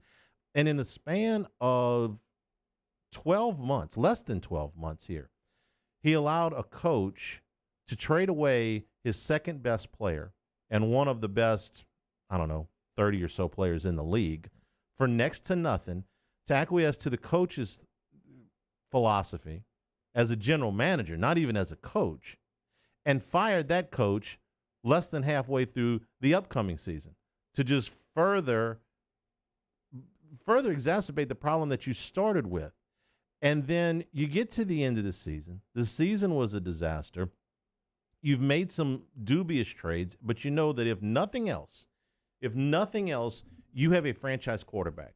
And in the NFL, if you have a franchise quarterback, that puts you a head up on 2/3 to 3/4 of the other teams in the league, because there's not 20 franchise quarterbacks in the league. No. There's probably 25 to 30 people in the world who can be reasonable NFL quarterbacks, but franchise quarterbacks, face of the franchise type quarterback, there's probably about 10, and he's one of them. I'm counting them as you talk now. And so you go, it might be 12 in some years, but like for this year, you would have said Rivers and Breeze were franchise quarterbacks for sure.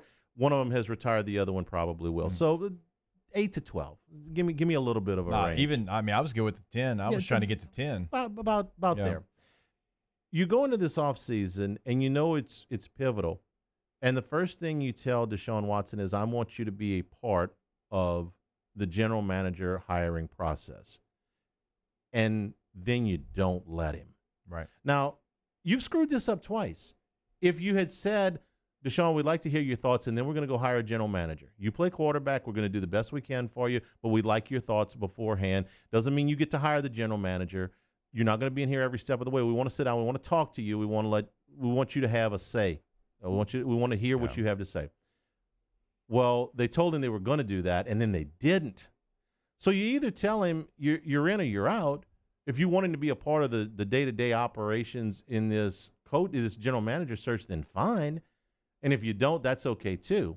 But what you did was you screwed it up both ways. You said, we want you to be a part of this, and then you didn't let him. So Nick Caserio, who comes with great credentials from the Patriots, comes in there with no shot. Watson doesn't want to hear from him.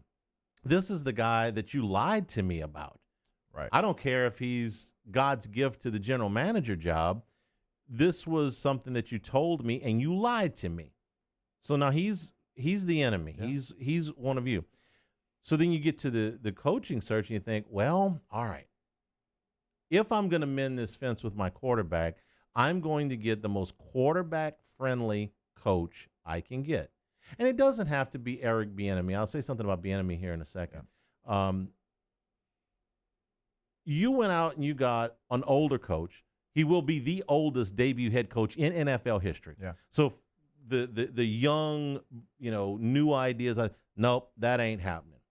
You get a guy that's coming off of a breakout year. You go get this year's Joe Brady or this year's hot commodity, this year's Sean McVay.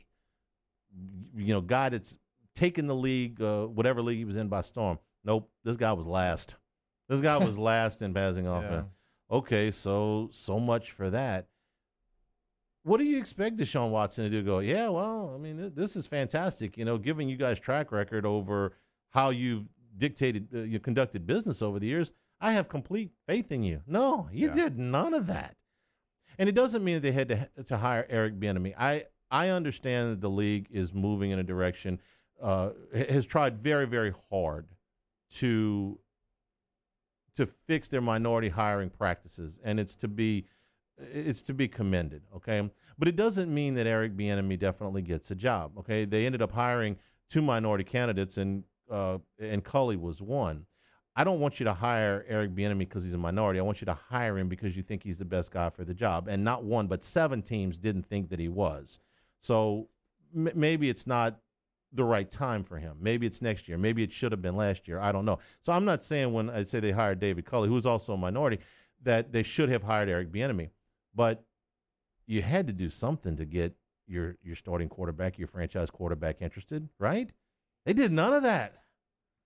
So you went from Deshaun Watson and DeAndre Hopkins and a relatively successful head coach who was masquerading as a general manager last year at this time to the receivers out the door, the coaches out the door. You got 2 new executives who nobody was over the moon about, and a quarterback who wants out.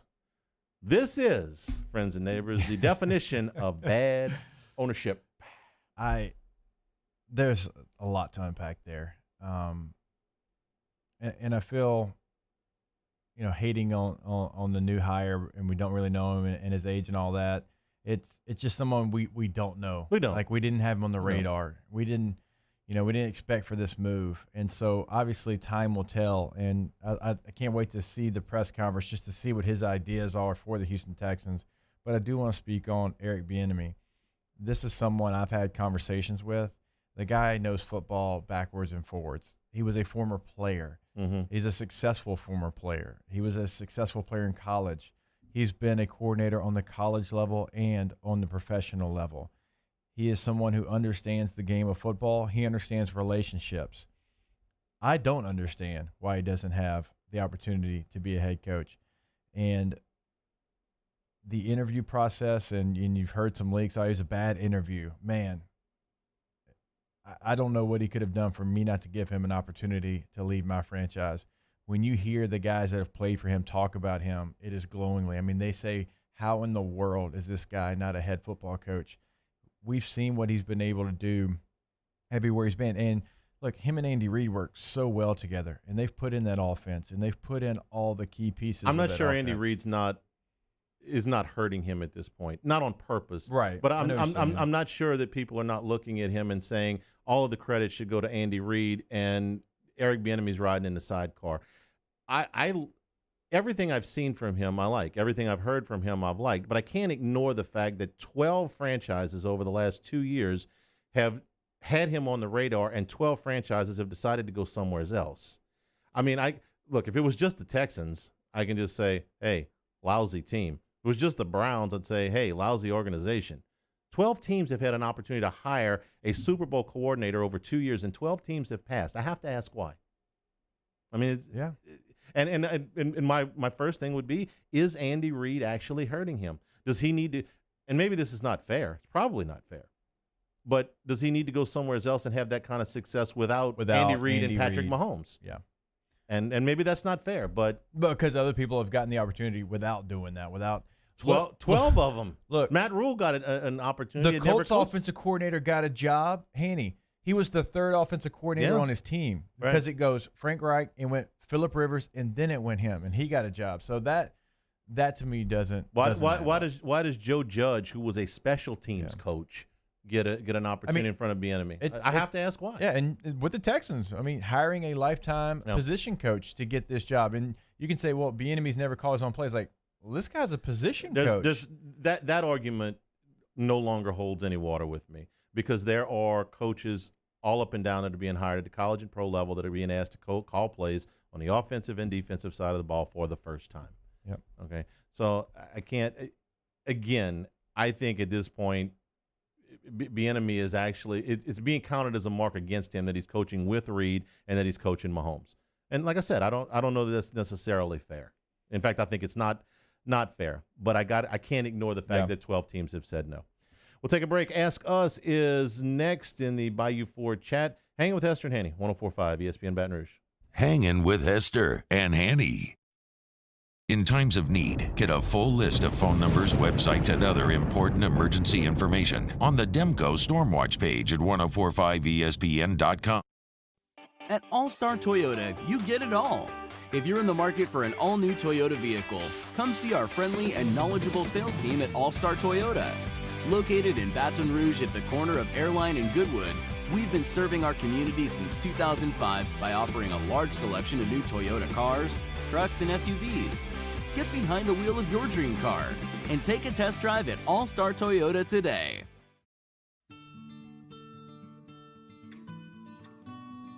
This is a house call. This is a follow-up appointment. This is a diabetes checkup. This isn't just more convenient care, it's more advanced care. This is innovating healthcare at Louisiana's #1 hospital, Auctioner.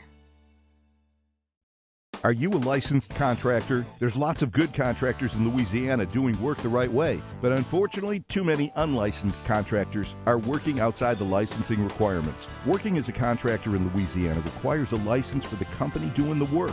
The Louisiana State Licensing Board for Contractors wants to help you get licensed to allow you to conduct work legally. It's not difficult to get the license. We can help you. Go to lacontractor.org for more information.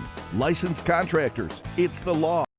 Hey guys, this is Ryan Terrio with Mercedes-Benz of Baton Rouge, and you've got to come see us for the New Year's Certified Pre-Owned event. CPO vehicles come with an unlimited mileage warranty, and right now we're offering a 2-month payment credit up to $1,500, as well as 1.99% for 36 months on all eligible models. Check them out at mbobr.com or go see my guys Nick and Hess to take your new year up a gear. See dealer for complete details and exclusions. Qualified customers only. Subject credit approval by NBFS. Must take delivery by March 1st, 2021. Gulf Coast Office Products is a nationally recognized Savin office equipment dealer based right here in Louisiana. Over 100 employees strong, Gulf Coast has the boots on the ground to support all vertical markets, from education, engineering, legal, and finance. With the latest in office technology, from desktop to production segment units, Gulf Coast and Savin have the perfect fit for you. Call 225-756-2644. That's 756-2644 for Gulf Coast Office Products. $14,000 off MSRP on a new 2020 Ford Expedition XLT. All new Bayou Ford vehicles come with a 1 million mile powertrain warranty, and with Bayou to You, free delivery right to your door. The crew at Bayou Ford is going to do right by you. ServiceMaster Elite create clean, disinfected work environments. As a local business, we take pride in serving the New Orleans and Baton Rouge areas. Our cleaning protocols follow CDC and OSHA standards for healthcare settings, offices, senior living, restaurants, and industrial plants. Contact ServiceMaster Elite to get your operation ready for reopening with germ disinfection cleaning. ServiceMaster Elite, the trusted choice in professional cleaning since 1996. I've been doing business with Luba for 25 years. They're dependable, trustworthy. It's just the attention to detail with our clients. Our folks have years and years of experience. They're highly trained professionals, but many companies have that asset. What I'd like to think makes Luba a bit different is that we use those talents in a way that truly is dedicated to serving the needs of the folks who depend on us. Happy New Year from Corval Toyota in Opelousas. You can get into a Corolla for $239 a month with only $2,000 down, or choose from our pre-owned selection. So come on down to Happy Town. That's Corval Toyota in Opelousas, Happy Town, USA. Hey, it's Matt Moscona inviting you to join us for Thursday's AFR, presented by the Aesthetic Medicine and Anti-Aging Clinics of Louisiana. We got a full hour of football talk with Mike Detillier. Don't miss it. Join us Thursday, 3 to 6, 104.5 ESPN Baton Rouge.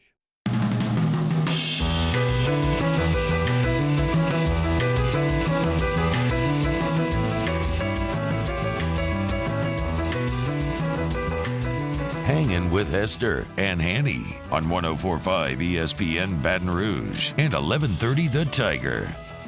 Ask Us is brought to you by Coors Light. Coors Light. I'm looking forward to having a cold Coors Light. It's been a good minute here with some of the things I've had to go through in the last couple of weeks. So cold, crisp, refreshing Coors Light, perfect for any of the games you're going to watch this weekend. We got the Big 12 SEC Challenge, some really good basketball games.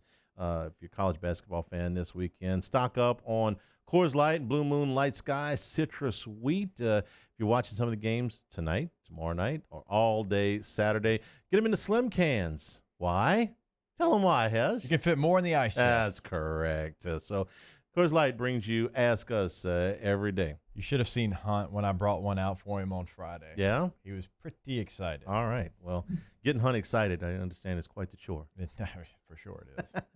Ask Us. Kelvin Sheppard gets a linebacker job with the Lions, but LSU not hiring him. You had some thoughts on this at the top of the show today. Well, okay, so yeah, obviously played for Detroit, so there's a history there as well. He was in an not even really in an analyst role. He's more a player personnel side of things this year. So I could understand. And look, I love Shep. Shep was on the show when he got the job. I don't think it's not a question like could he do it, but they have not yet seen him do it, right? So you'd be elevating him from a player personnel role into a linebacker coaching role. Like even Kevin Falk, you could say, well, Kevin Falk did the same. Remember, Kevin Falk spent a lot of time in high school coaching before he came to LSU, and then he went to the running backs coach position. So Shep's new to coaching. Not to say he can't find his way back, but, congrats to him on his new role with the Detroit Lions. I just would assume that's where kind of LSU's thought process was. All right, so I got to ask, this one is for you because I've seen this movie once, and I think based on your reaction, you've seen it more than once. So it's ask us, who's the guy besides Paul that sounds like Kip from Napoleon Dynamite and can get him to say your mom goes to college? Like Paul needs to say your mom goes to college? I'll read it again because I've seen this movie one time. It was a long time ago, but I know it has cult I know status. what he's talking about. Who is the guy besides Paul that sounds like Kip from Napoleon Dynamite?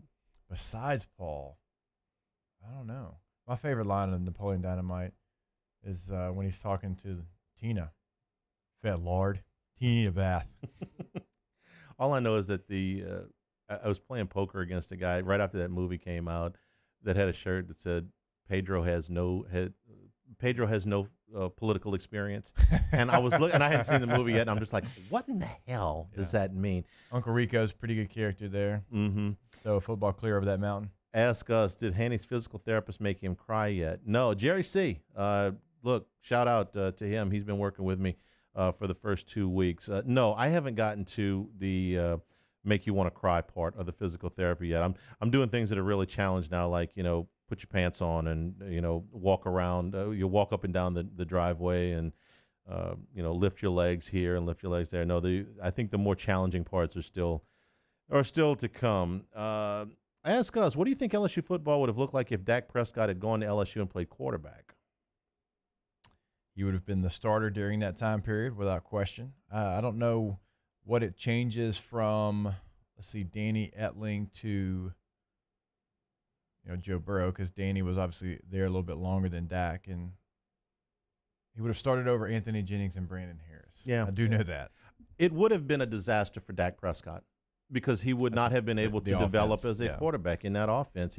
He would have been, with a skill set that allowed him to do what he did at Mississippi State, he would have never been allowed to do here. Nope. It would have. I think LSU would have muddled along kind of like they did with Jennings or Brandon Harris. Yeah, I think they would have won more games than they lost, but you wouldn't have gotten the Dak Prescott that you got at Mississippi State. You wouldn't have gotten that dynamic player, and more than likely, Dak Prescott would not be playing professional football. It would have been, under that staff, given his skill set, a disaster. Ask us, best NBA uniform. You go off the top of your head? You're going to hate my answer, I'm pretty sure, because I like the traditionals. I do too. The Celtics, the Bulls. Knicks? I'm not crazy about orange and blue together. What? I'm not crazy about orange and blue together. Haters hate. Haters gonna hate. Closet Florida fan. Great to be back. Hey, I'll be with Jimmy tonight for Game Time at Jolie Pearl. Tune in at 6 o'clock. But next, it's Matt Moscona and AFR here, 104.5 ESPN Baton Rouge.